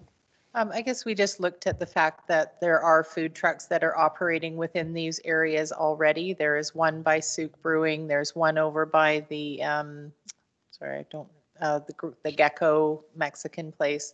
They are working within the area already. So we didn't see that that would be an additional impact, because it may just be a different location for these people to operate from. May not necessarily mean additional venues within the municipality. Okay, thank you for answering those questions. Great, thank you. I see Councillor Bateman followed by St. Pierre. Those were three excellent questions, Councillor Beddoes. Thank you. I'm curious, does the district know how many food trucks are owned and operated by residents of the Souk region? Do we have a short list? I believe there was interest shown from 4 at during the program offering last year, but again, they were unable to participate. So we are hopeful that those 4 will choose to participate this year. Yeah, I think it would be a good idea, and perhaps we could have this for next week or at the next council meeting, would be to have a list of Souk resident food truck owner operators, because I think it would probably be important when you issue the call, if indeed this goes ahead. We have an application deadline of April 15th. It's a first come, first served. And I guess in following up on Councillor Beddoes' point, if its preference will be given to businesses that are residents of the Souk region with a valid District of Souk business license, that would also leave the door open for a Victoria truck to roll in and defeat the purpose of our local community economic development model. So that's just a comment. Yeah, and I think that's all I've got. Thank you. I think on that, Councillor Bateman, it does say that owners of food truck businesses in Souk will be given preference. And in terms of a list of food trucks, that's sort of stepping into staff territory for this. So, so I'm not sure that would be necessary. Well, I'm making the request, if that's okay. You would have to put forward a motion, but we're not at that stage of this agenda.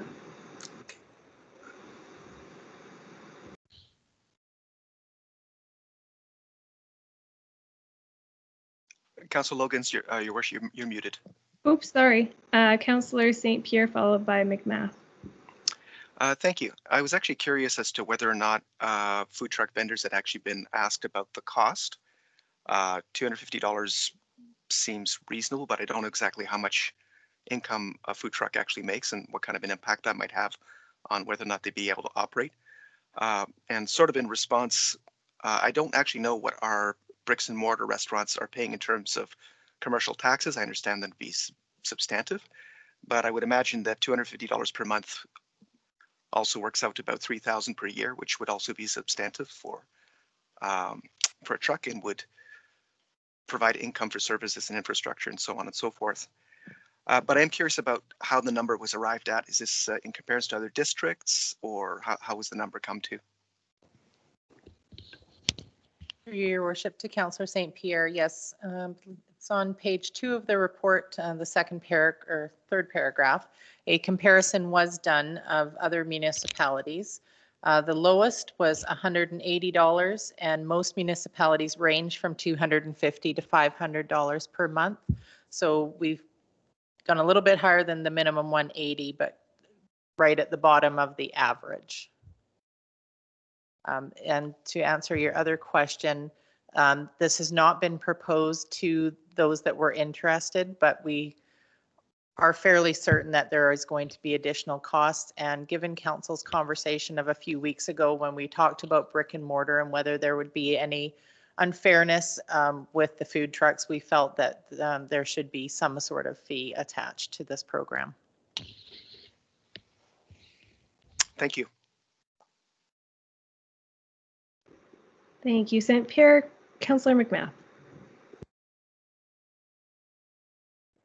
I actually put it back down because someone else answered a question that had been brought forward. And just further to Councillor Bateman's comment that there's concern over the brick and mortar restaurants that are here. I think if anything, the food trucks complement the area that they're in and bring out more people, especially for establishments who don't provide their own food service. And for parks in particular, I think it's just another draw, and the preference of it going to local sort of covers that last piece. Okay, if we have any further questions, or if we don't have any, we will go to the public for question and comment. Okay, any members of the public have questions or comments on the matter? Just raise your hand.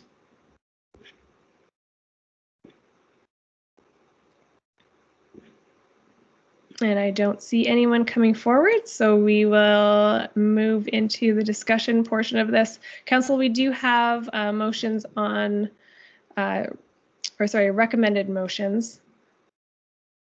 But if you want to discuss those, oh, I see Councillor Beto's hand up. Go ahead. Yes, thank you, Madam Chair. I guess I don't really have a great deal of problem with trying a pilot project for Broom Hill and John Phillips. I do have a big problem for Ed McGregor. And again, I did actually talk to one of the owners of those establishments that I mentioned earlier on, and I was told that, you know, sort of, yeah, it wouldn't be the end of the world, but do you know that I support local hockey teams? I support local business teams. Do the food trucks do that? And so I'm not so sure that, especially in the time of COVID, you know, when we first put this program in last year, we were okay with it with a few reservations. We were just coming to grips with what COVID meant to our restaurants in our community. And in order to, we're just in a recovery stage now, hopefully we will be very shortly. These restaurants have suffered. You know, I can think of the Little Vienna Bakery and all these others, even though they've had takeout. Do we really want to put another competitor on the horizon when they're just in the process of getting back on solid ground again? So I guess I'm fairly much in favor of a pilot project, but I just don't think Ed McGregor Park would be the one I'd like to try a pilot project. Broom Hill, I have no problem. You're far enough away from the restaurants. I think it would be a good addition to the park. John Phillips, the same thing. I think they're far enough away from everything. And again, with the market there in the weekend, I think it's a good fit. I would like to see it at Whiff and Spit, and I would like to also see it at the potholes. CRD is against it because of the possible garbage, but that applies to any one of these locations. So I don't see that as a showstopper. So I'm willing to move ahead with it, providing we carry our project at Broom Hill and John Phillips, but I'm not in favor of Ed McGregor because of the impact on the local businesses, with their scant few hundred meters away, and offer a variety of takeout food as well as sit-in. So yeah, that's my comment and that's my suggestion. But I'm interested to hear what other councillors have to say. Thank you, Councillor Beddoes. I would hope we would focus more on community over competition coming out of COVID. So hopefully we can work together on that as a community. I do see Councillor McMath and then St. Pierre and then La Jeunesse. I love Councillor Beddoes' idea of having it at the soup potholes as well. And I think the concern about garbage is insignificant comparing to what it could contribute to.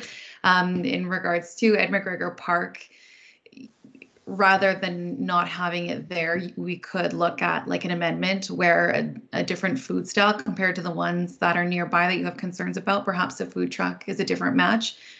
But I just want everyone to also remember we're discussing places where we would like to have more opportunities for youth to meet and gather.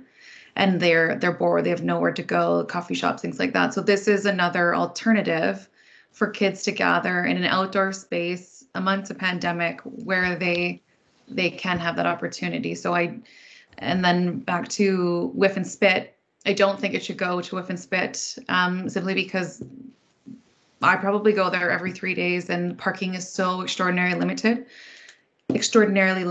that having a truck there would be detrimental to that. It doesn't need another tourism pull. It gets the traction. Love the potholes, want to keep McGregor, and no to Whiff and Spit. This is my opinion. Thank you. Before we go to Councillor St. Pierre, I did see Ms. Machada shake her head at the idea of the potholes. So there must be something that we are missing here before that becomes a random topic of discussion that that's added to this report. Do you have something to add? Thank you, Madam Chair. Yeah, it is in the report. It wasn't just the garbage. It was also the attraction of wildlife that was a concern at the potholes. That could be anywhere. Sorry. Thank you. Thanks for that. Okay. Councillor St. Pierre and then La Jeunesse. As it happens, Councillor McMath has actually covered many of the things I was going to mention, specifically things like a lot of restaurants actually thrive on having other types of food available nearby, so people have choices. There's more of a draw, more people show up. Retail feeds on retail, so I think that's actually an advantage in a lot of cases. The other thing that did come to mind was that we do have some restaurants in Souk, bricks and mortar, that have actually gone ahead and invested in food trucks. And I think that's a wonderful thing, especially as was mentioned, because they're open air. And post-COVID, a wonderful way to have economic recovery. People can be less concerned. They can actually make really good use of our parks and of the fresh air and of gathering together and having food available. So I do favor the pilot project, and I will support the motion as it stands. Thank you. Thank you. Just a reminder, we have no motion on the table at the moment. We are just discussing this, but if anyone wants to put one forward, they are more than welcome to. Councillor La Jeunesse, and then we can circle back to Bateman. Yeah, I too agree with Councillor McMath's statements. I think the Whiff and Spit is the limited parking there, and it's a mess anytime you try to get down there and find a place to park. So I don't think Whiff and Spit is a good area. And aside from that, there's the wind on the ocean, and blowing garbage around there would not exactly be the most appealing thing. The fact that as restrictions are lifted, I have a feeling that people are going to be dying to go and eat inside at a restaurant. And so the food trucks are going to be the ones that'll be suffering once the restrictions are lifted. And the food trucks are there anyway. They're parked throughout the community, and allowing them to park in a couple of our parks is not going to make a bit of difference to the patronage at the local restaurants. And also I believe that the potholes would be an excellent location, because people go there and they spend the whole day there in the summertime when they're swimming, and to have options for food there would be an excellent idea. That's it. Thank you. That would have been great when I was a kid, that's for sure. Councillor Bateman? Yeah, I'll just go back to the potholes there. We do have control of that lower level parking lot, and that would be the spot. That's not CRD territory. And they've got, as the report or another report says, the beaches, there's gravel beaches. That's a good spot. So, and I agree, Whiffenspit is far too crowded as it is, and maybe the master plan, when we get around to that, we'll find some potential solution. And I agree with Beddoes that Ed McGregor is not such a critical spot. Great, thank you. So I'm hearing a variety of things, but it seems like we could move the motion as written and see how that falls with council. If someone wants to move that ahead. Councillor St. Pierre, are you moving the motion? And it is a series of 3 that I'm sure we can do together. Is that correct, St. Pierre? Sorry, I was looking at my computer screen. Thank you. So Councillor St. Pierre moves that council endorse the food truck service in parks program, that council waive the daily commercial. Actually, we should do them separately, because I have a feeling that there are some folks who are for and against different parts of this. That sounds fine. Okay. I can suggest that we have a motion to separate the resolution into 3 separate parts. Thank you. So moved. Okay. I see you, Councillor Beddoes. Were you moving or were you commenting? Well, I was going to speak to the motion, but I'm not sure what motion we're speaking to at the moment. Well, I So, know you were. Let's do the food truck one first, because that's the topic we're on. Yes, And, we'll do separately. And I'm willing to make that motion that we do it as a suggested. It's a pilot project for 1 year. I would, again, it has to go back to council. The only bugaboo in that whole thing to me is the Ed McGregor Park. And, right. If I may, sure. Actually I may, because I'm the chair. We're going to do these 3 motions separately so that you can speak to that one specifically, because I didn't want to block your views out by doing all at once. Yeah, so we'll do first that council endorse the food truck service in parks programs. Councillor St. Pierre moved that one. Oh, sorry. We haven't called the question on separating it into 3 separate motions. Thank you. So Councillor St. Pierre moved the motion to separate into 3 separate motions. So we'll call the question on that. All in favor? None opposed. Thank you, Ms. Machada. And Councillor St. Pierre has moved that council endorse the food truck service in parks program, and that is as stated in the report. So first, I'll ask if Councillor St. Pierre has any comments on the motion, and follow that up with Councillor Beddoes. No comment. Okay, go ahead, Councillor Beddoes. Yeah, I guess just to reiterate what I just said, I don't have a big bugaboo about just Ed McGregor Park, and it has to come back to council.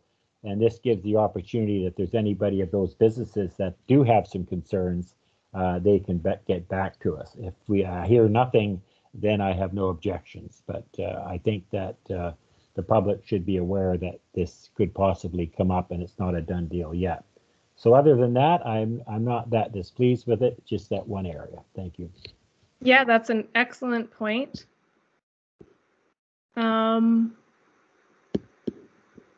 Good. So any other comments or questions on the motion? Good. Seeing none, we'll call the question. All in favor? None opposed. It's carried unanimously. And would someone like to move the next motion? Councillor St. Pierre moves that council waive the daily commercial use fee of $200, approve a monthly food truck permit fee of $250, and approve a food truck damage deposit fee of $300. All those in favor? None opposed, so that carries unanimously. And Councillor St. Pierre, you want to move the last one as well? Arm's getting tired. Yeah, it's all on you tonight. He moves that council direct staff to bring forward an amendment to the fees and charges bylaw. All in favor? Any opposed? None opposed. That carries unanimously. So we're going to make one final motion in the committee of whole to resolve out of committee of whole. And after that, I would suggest we take a 5-minute break. So we just need a motion to resolve by Councillor Bateman. All in favor? Carried unanimously. All right, so is 5 minutes okay? Good. Okay, we will meet back here at 9:05. Be sure to mute and turn off your videos.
Oh, Councillor Bateman, right back on time.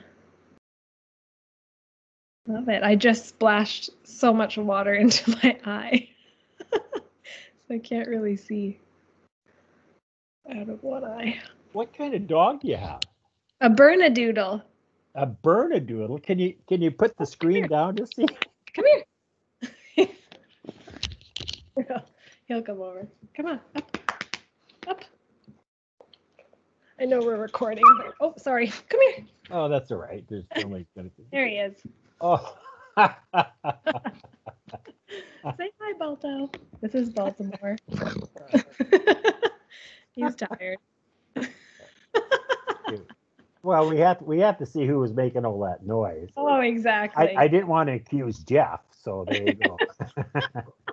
I'm just joking, Jeff. Just joking. Oh, there's Councillor Legend. That's I perfect. know. Where's Okay. Ruby? Yeah. Megan? I thought it was Megan. Okay, go on. Go on. I miss those in-person meetings, sir. You can. You wouldn't be making those comments if it was in person.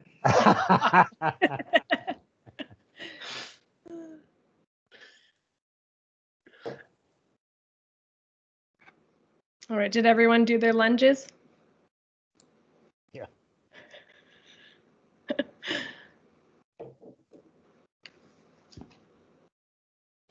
And do we have Ms. Machada back? That's our, if we don't have her, we can't do anything.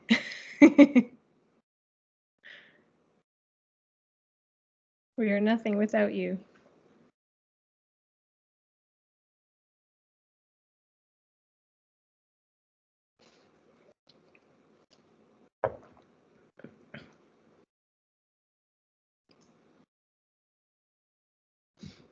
You're good to go ahead. Great, thank you. All right, so Council, we are back in our regular council meeting. And shockingly, the first item up is 9.1 recommendations from the Committee of the Whole 5 minutes ago. So we do have we do have 3 groupings of motions to consider, and we can take a look at them one at a time.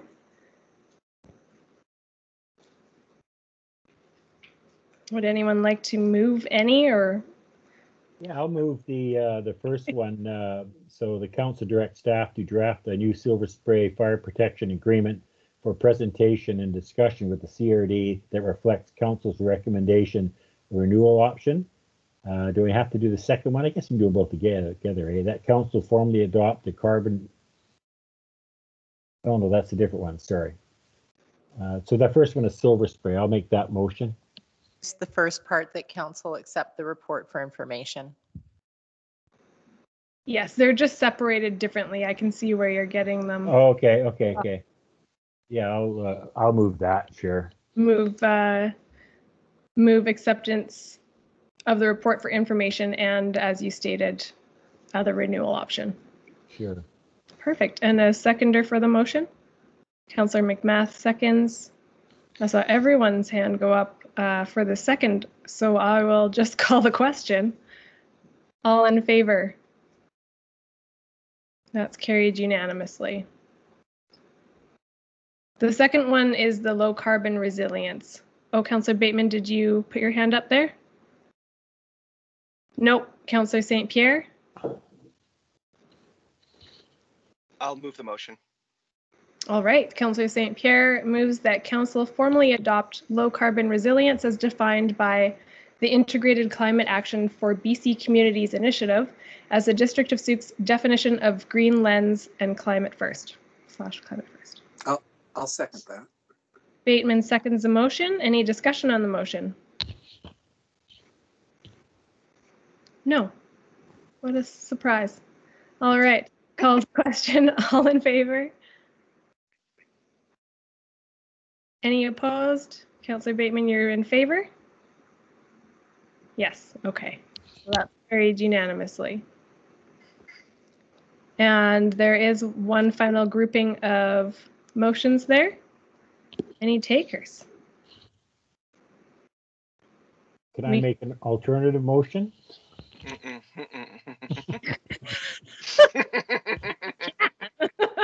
But we did just No.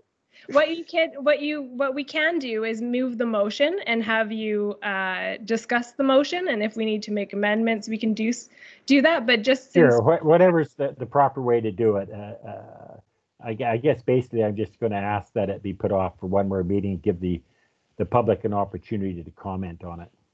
they did have the opportunity to comment on it during the public comment and question period in the committee of the whole. I'm aware of that, but when it hits the paper, it might be different. But anyways, go ahead. Somebody make the motion, then I'll speak to it. Default St. Pierre. All right. And seconded by Councillor Lajeunesse that Council endorse the food truck service in parks program, that Council waive the daily commercial use fee of $200, approve a monthly food truck permit fee of $250, and approve a food truck damage deposit fee of $300, and that Council direct staff to bring forward an amendment to the fees and charges bylaw. So that's been moved and seconded. We'll go to Councillor Beddoes for discussion, and anyone else following that. Yeah, I think it'd be prudent if we just. I don't have a big problem with it. Put it off till next meeting. It only takes a few minutes at the next meeting if there's no public input, and I just think that I've seen a couple occasions this year where we've made some motions, we passed some motions, and then the mayor has brought things back to us, and we have to reconsider. So I'd like to just preempt that by having us give a 2-week period for anything more to come in. I'm well aware that it's sort of vaguely being put out in the public domain, but the public doesn't generally react until something hits them in the face. It's just a recommendation that we consider putting it off for one more meeting. I don't think it's a big deal for us. And yeah, that's basically it. So are you making a motion to postpone or just discussion? Well, I would like to hear other councillors. I would like to postpone it, and whatever the procedure is. If I make a motion to that, then we can discuss that, or we could just have the other councillors wait in if they'd be willing to do that. Like I say, I'm not going to lose a lot of sleep over it either way, but I just think for the public's perspective, there might be some backlash. If there is, I'd like to handle it before rather than after. Right. Knowing that we just discussed in committee of the whole and we're in favor of moving these, I don't know that would be necessary. But I'm first going to go to Carolyn Machada, as I see her hand up. Thank you, Madam Chair. I just wanted to point out that our next meeting isn't until April 12th, and we were planning to roll the program out for April 15th, so we wouldn't be able to do any promotional advertising or anything to engage, knowing that the program is not authorized to go ahead at this point. Thank you, Ms. Machada. I did also want to remind everyone that it will, not this item particularly, but there will be more, it will be more out in the public when they do advertise it, as well as when the amendment to the fees and charges bylaws comes forward. Councillor McMath.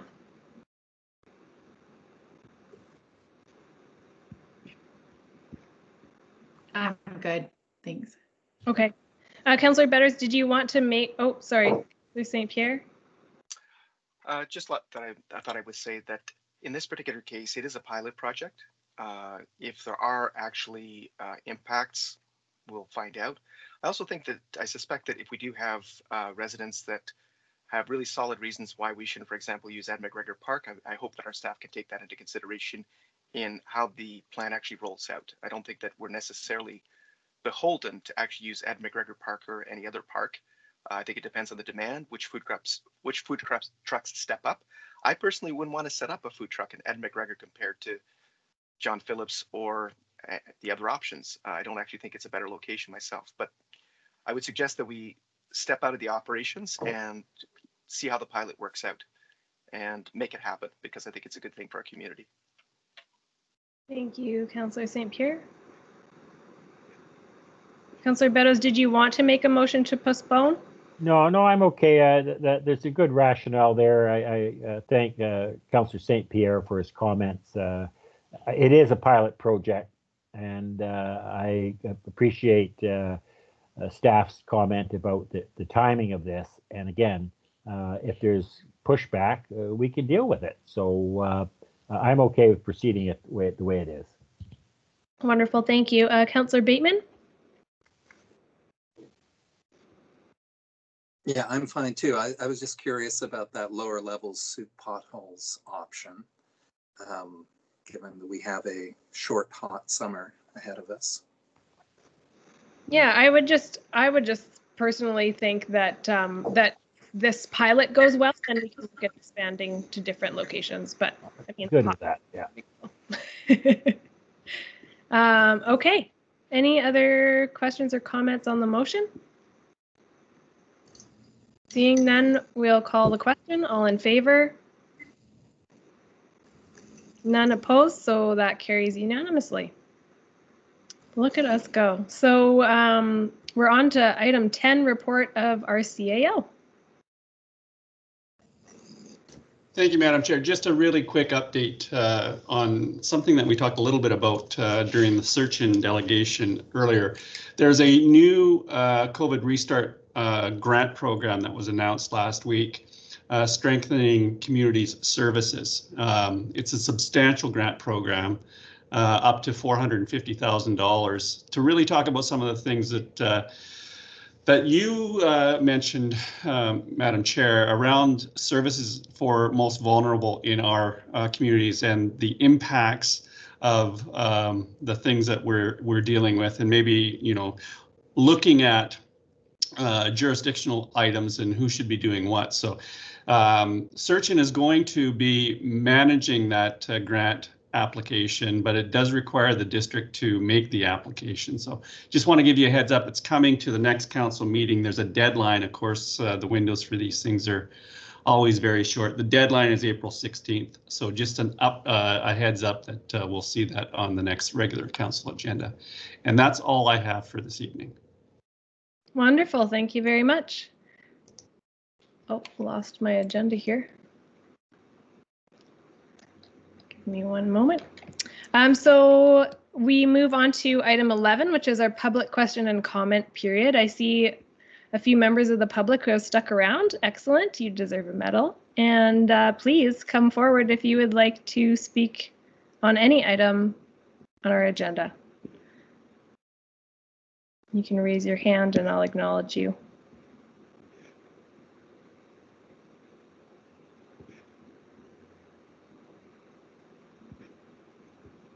All right, seeing none, we'll move over to the consent agenda, item 12.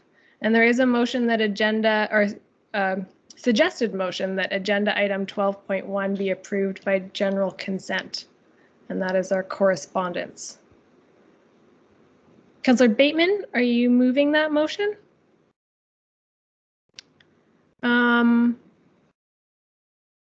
Yes, so Councillor Bateman is moving that correspondence received from March 8th to 17th, 2021 be received and filed accordingly.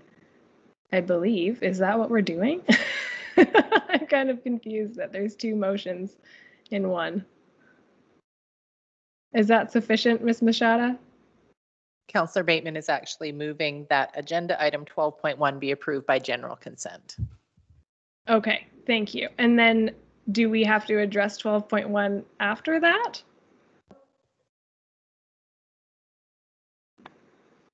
Because there's a motion associated with that one as well. That's where I'm covered off by the general consent motion. Thank you. My brain was not comprehending that. All right, Councillor Bateman moving that agenda item 12.1 be approved by general consent, and just need a seconder for the motion. Councillor McMath seconds the motion. Any discussion? All in favor? Good, that's carried unanimously. And we're into our reports.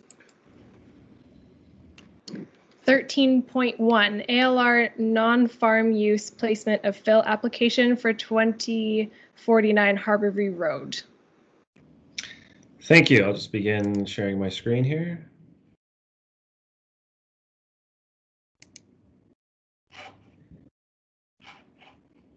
Okay.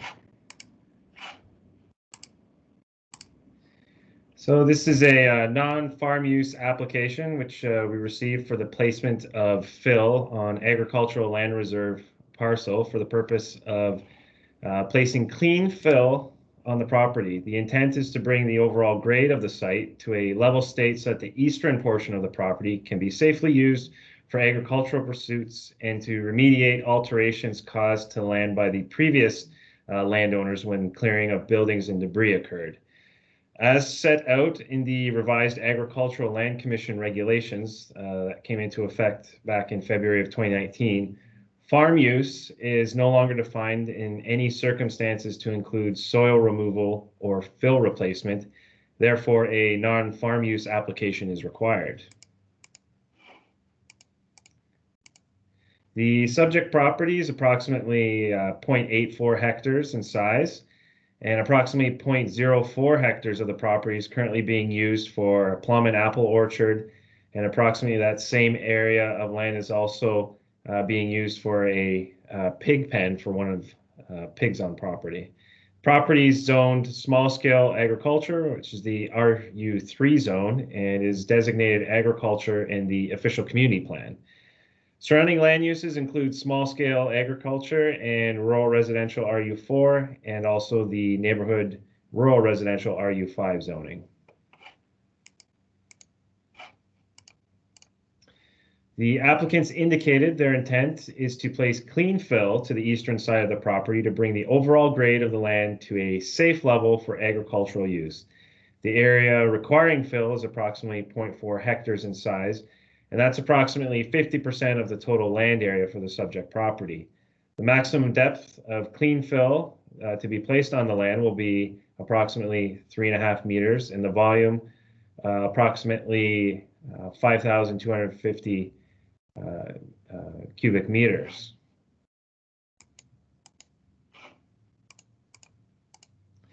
The owner's goal is to level the area to begin prepping the site for a fence structure that will be erected and more trees planted along the perimeter line, which borders the Galloping Goose Regional Trail. By leveling this portion of the property, the owners can start raising birds, pigs, cows, and possibly a horse was also mentioned by the applicant. The owners require permission from the Agricultural Land Commission to place fill on their property, which is necessary to make the eastern portion safe, accessible, and farmable. Staff recommend option 2 as shown in the options section of the staff report, which is to forward the application to the Agricultural Land Commission with a recommendation to support the application. That concludes my presentation tonight. Thank you. Wonderful. Thank you, Mr. Paulo.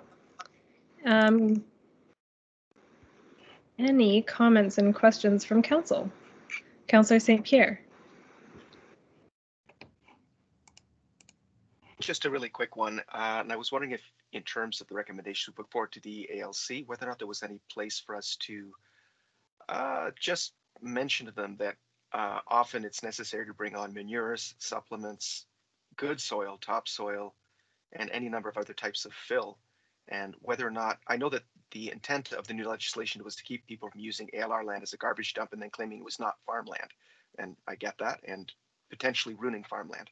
But as someone who does some farming, I know that we do need supplements, and I would hate to have to actually come to the district and waste staff time every time we have to bring in a truckload of manure. So I'd like to make sure that we're providing feedback to the ALC on this stuff if it's possible. Yeah, yes, that information can be included. Certainly the specifics to the clean fill that they're providing and the manure and that portions, that can all be addressed by the ALC. At this point, as long as we're supportive of the application to have the necessary fill provided on the property, the other associated agriculture use and tending of the property would certainly be supportable as well.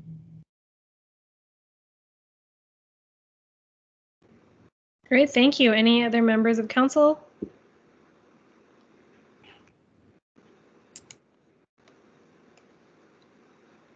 I don't see any. Oh, go ahead, Councillor St. Pierre, round 2. Sorry, Oh. I'm just gonna move the motion. Of course you are. Of course I am. You're on it. Okay, so Councillor St. Pierre would like to move that council forward this request for non-farm use placement of fill PLNO 1550 at 2049 Harborview Road, legally described as Lot 1, Block 15, Section 65, Souk District, Plan 2434, except Parcel A, DD 159009I, it looks like an I, thereof, to the Agricultural Land Commission with a recommendation for approval. Do we have a seconder for the motion? Councillor McMath seconds the motion. Any further discussion? No, I think it was very comprehensive, and it sounds like it's going to be a great little place for their adorable little farm animals. So, all in favor of the motion? Wonderful, carried unanimously. Thank you, staff, for that report. We move to new business. Councillor Bateman has a notice of motion for us tonight. Yeah, I do. And just on page 219 of the agenda, you'll see the correct wording of the notice. There's been a couple of iterations, but this is the one that I brought forward. And it's a bit of a, it's a Build Back Better solution. It's I was thinking we need something festive and fun and community oriented.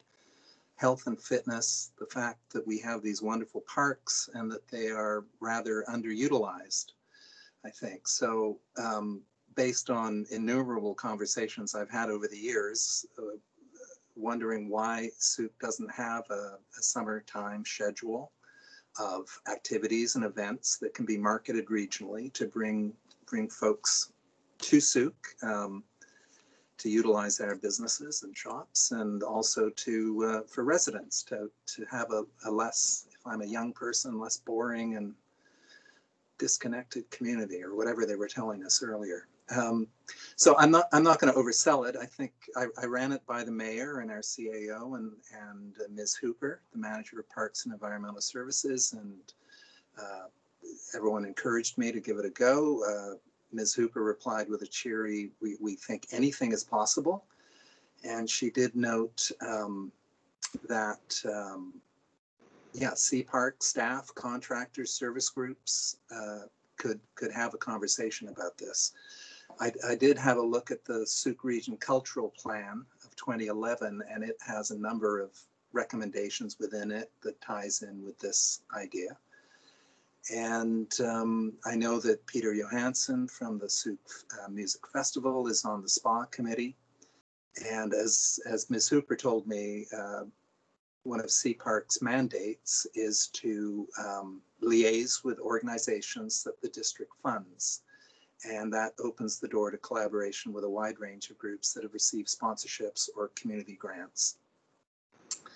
So, beyond that, it's just a starting point for further conversation, and we'll see if it goes anywhere. Thank you. Great. Thank you. To make it go anywhere, we do need you to read out your notice to make an official motion, have a seconder for the motion, and then we may have discussion if there is a seconder for the motion. Okay. Ask backwards as usual. So the notice reads that council direct district staff and the Souk Program of the Arts Committee to report back on the feasibility of creating a schedule of family-friendly public events and recreational opportunities in district parks through collaboration with CPark, community groups, and other potential partners. Thank you. Do we have a seconder for the motions for discussion or for support? Councillor Lajeunesse seconds the motion. Councillor Lajeunesse, did you have anything you wanted to add? No, I think it's something that the SPA committee can work on. I can bring it up in our next meeting, and we'll see where it goes from there. So it's just to create a schedule that we can post and advertise. Is that the general idea. Yeah, I think you should have an open discussion, a free flowing discussion, with the idea being that we will be back to some degree of normal soon. And this, you know, whatever you guys come up with, you know, how do we get our parks active? You know, we welcome the food trucks. Let's welcome the people. Yeah, we can do that. Great, thank you. Councillor McMath? I'm just looking for some clarity around the District of Souk's involvement. I just think our staff are incredibly busy and inundated with other things, and perhaps isn't something for them to necessarily quarterback or tackle or help organize. Rather, I think if we were going to participate, it would strictly be in like a communications support. So whether that's sending out notices, having it posted on the website, that's, I think, how we could help and support, because I do love the idea and I love what you're trying to do, Councillor Bateman. Perhaps the SPA committee can connect with other community groups like the Souk Chamber and other pieces like that, even the ECDEV team as well. And then the district function more in a role of support and communication back out to the community so that they're aware of the dates. And then even having, like you say, of CPark that's keen to participate as well, having those players chip in pieces like their display sign and things like that. So it sort of spreads the workload there as well. But I love the idea. And Serta as well. Yeah, thank you, Councillor McMath. And I'm reading it as like, sorry, the district staff who may be part of the SPA committee already, but I don't know if that's the intent. Yeah, Ms. Hooper is the liaison with the SPA committee, I believe. Councillor Lajeunesse, yeah. That's correct, yep. Yeah. Great, yes, excellent points, Councillor McMath. Any other discussion on the motion? No, great. Seeing none, all those in favor? And any opposed? None opposed, okay. Carried unanimously. Thank you, Councillor Bateman, for bringing that forward, and good luck bringing that forward to the SPA committee. Councillor Lajeunesse, hopefully that gets some traction for our summer season. COVID summer season. All right. Hopefully it'll be COVID free by then. Oh, yeah. Crossing our fingers. All right, we're on to item 15. Correspondence requiring action. We have a couple items here. 15.1, letters to mayor and council regarding property assessed clean energy, the PACE, and Helping Cities Lead campaign. Councillor Bateman, you brought this forward for discussion. All right, this is one of those advocacy pieces that will require no funds nor staff time from the district. Will Cole Hamilton from Courtenay is part of the Climate Caucus, and the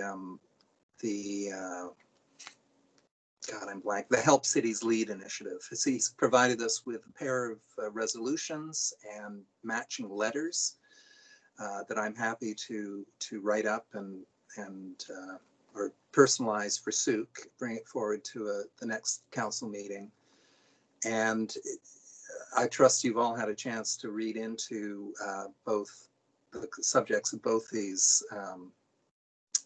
recommended resolutions, which have currently been signed off by, I think, 16 BC municipalities to date.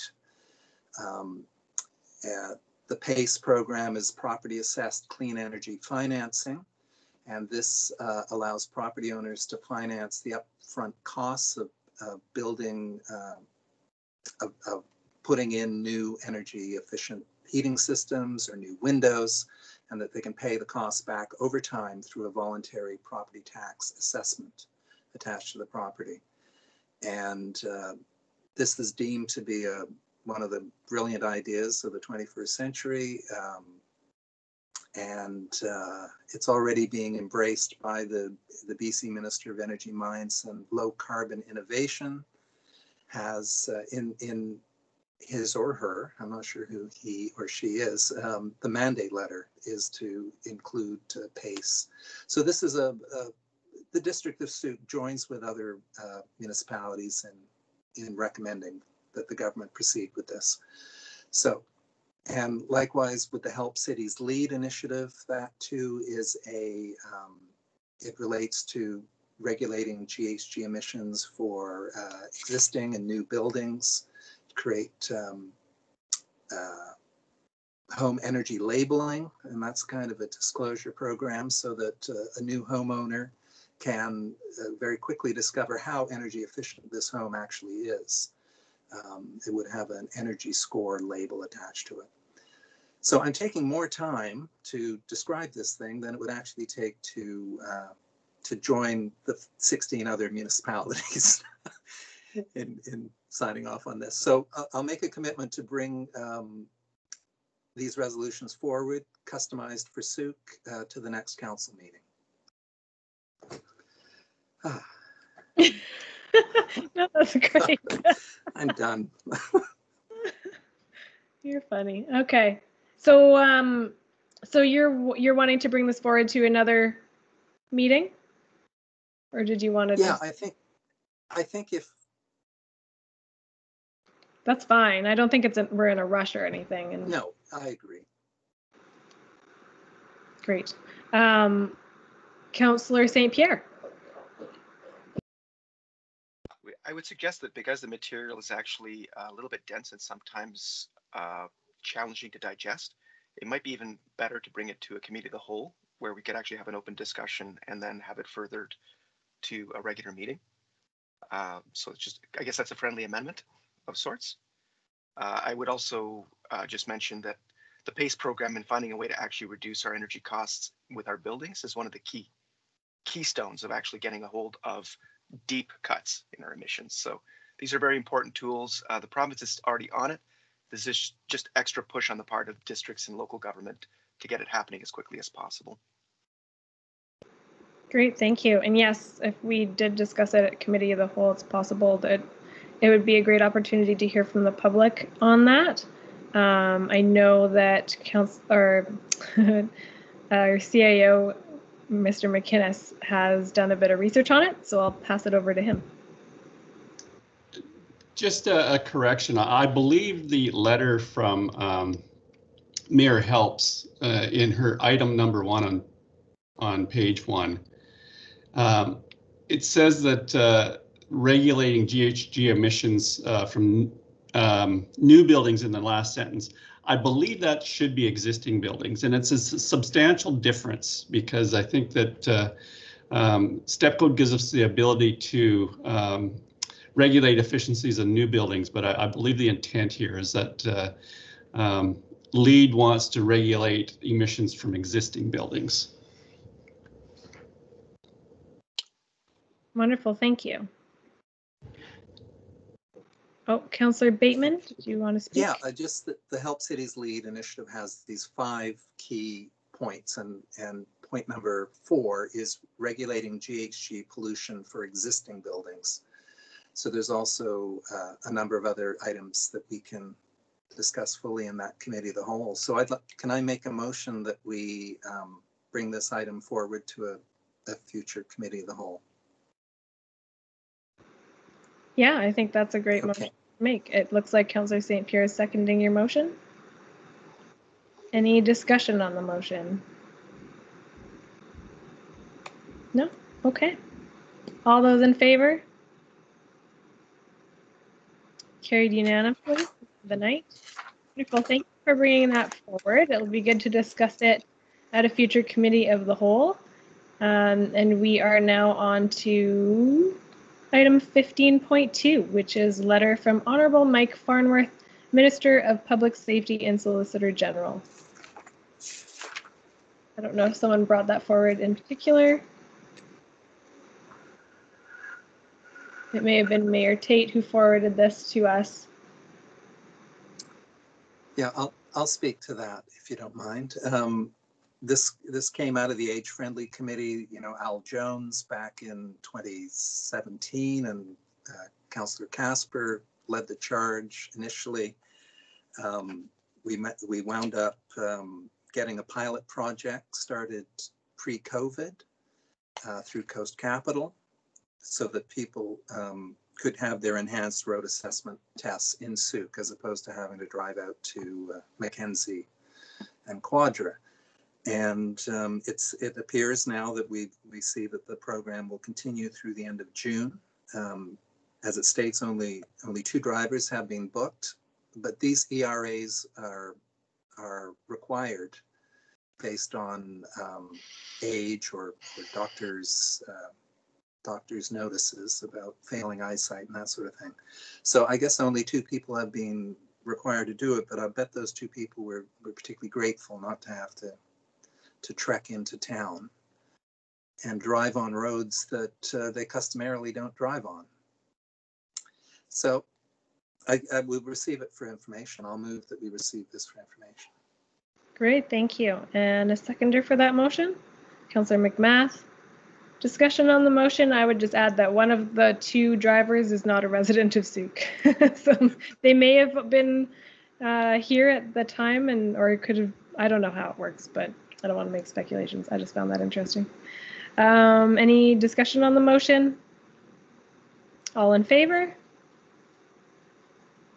Carried unanimously. Great. And we're into council verbal reports. Who wants to go first? No report. No report from Councillor Beddoes. That's fine. Anyone else? Councillor Lajeunesse. Yeah, last week I attended the BC Economic Development Association summit, and it was a bit of a whirlwind online conference. It went nonstop for 4 days.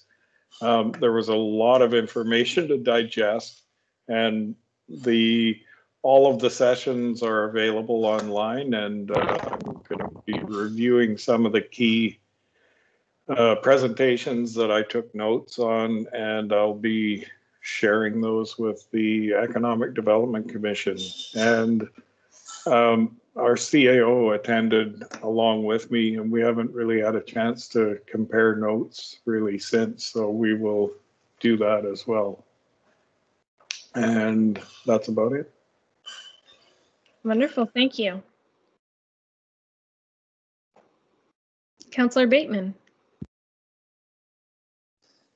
Okay, I'll carry on my monologue tonight. I attended a pair of age-friendly committee meetings. I attended the Souk Lifelong Learning session that featured the mayor and the Chamber's Britt Santowski.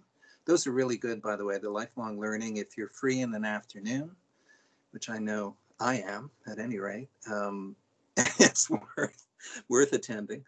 And also the big deal was attending on behalf of the mayor, the CRD board meeting on March 10th. And there were a few issues that were significant that came up. Parking fees in CRD parks, which is a very hot subject.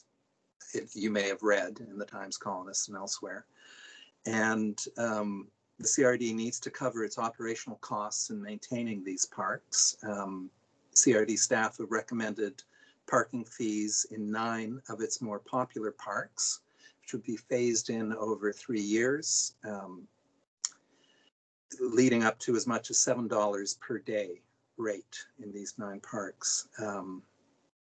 Anyway, after a very long debate, the board voted to have the matter prioritized in the CRD Parks strategic planning review, which will cover the next decade. And I conferred with the mayor beforehand, and her view, which I shared, is that there needs to be equity in parking fees across the region, because currently parking fees are only in effect at Thetis Lake and the Souk potholes. And while it's a very reasonable $2.25 a day or $20 for a season,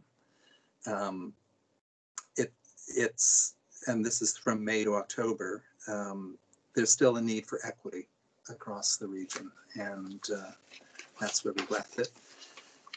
And, you know, I'll save the other one for another night. Okay.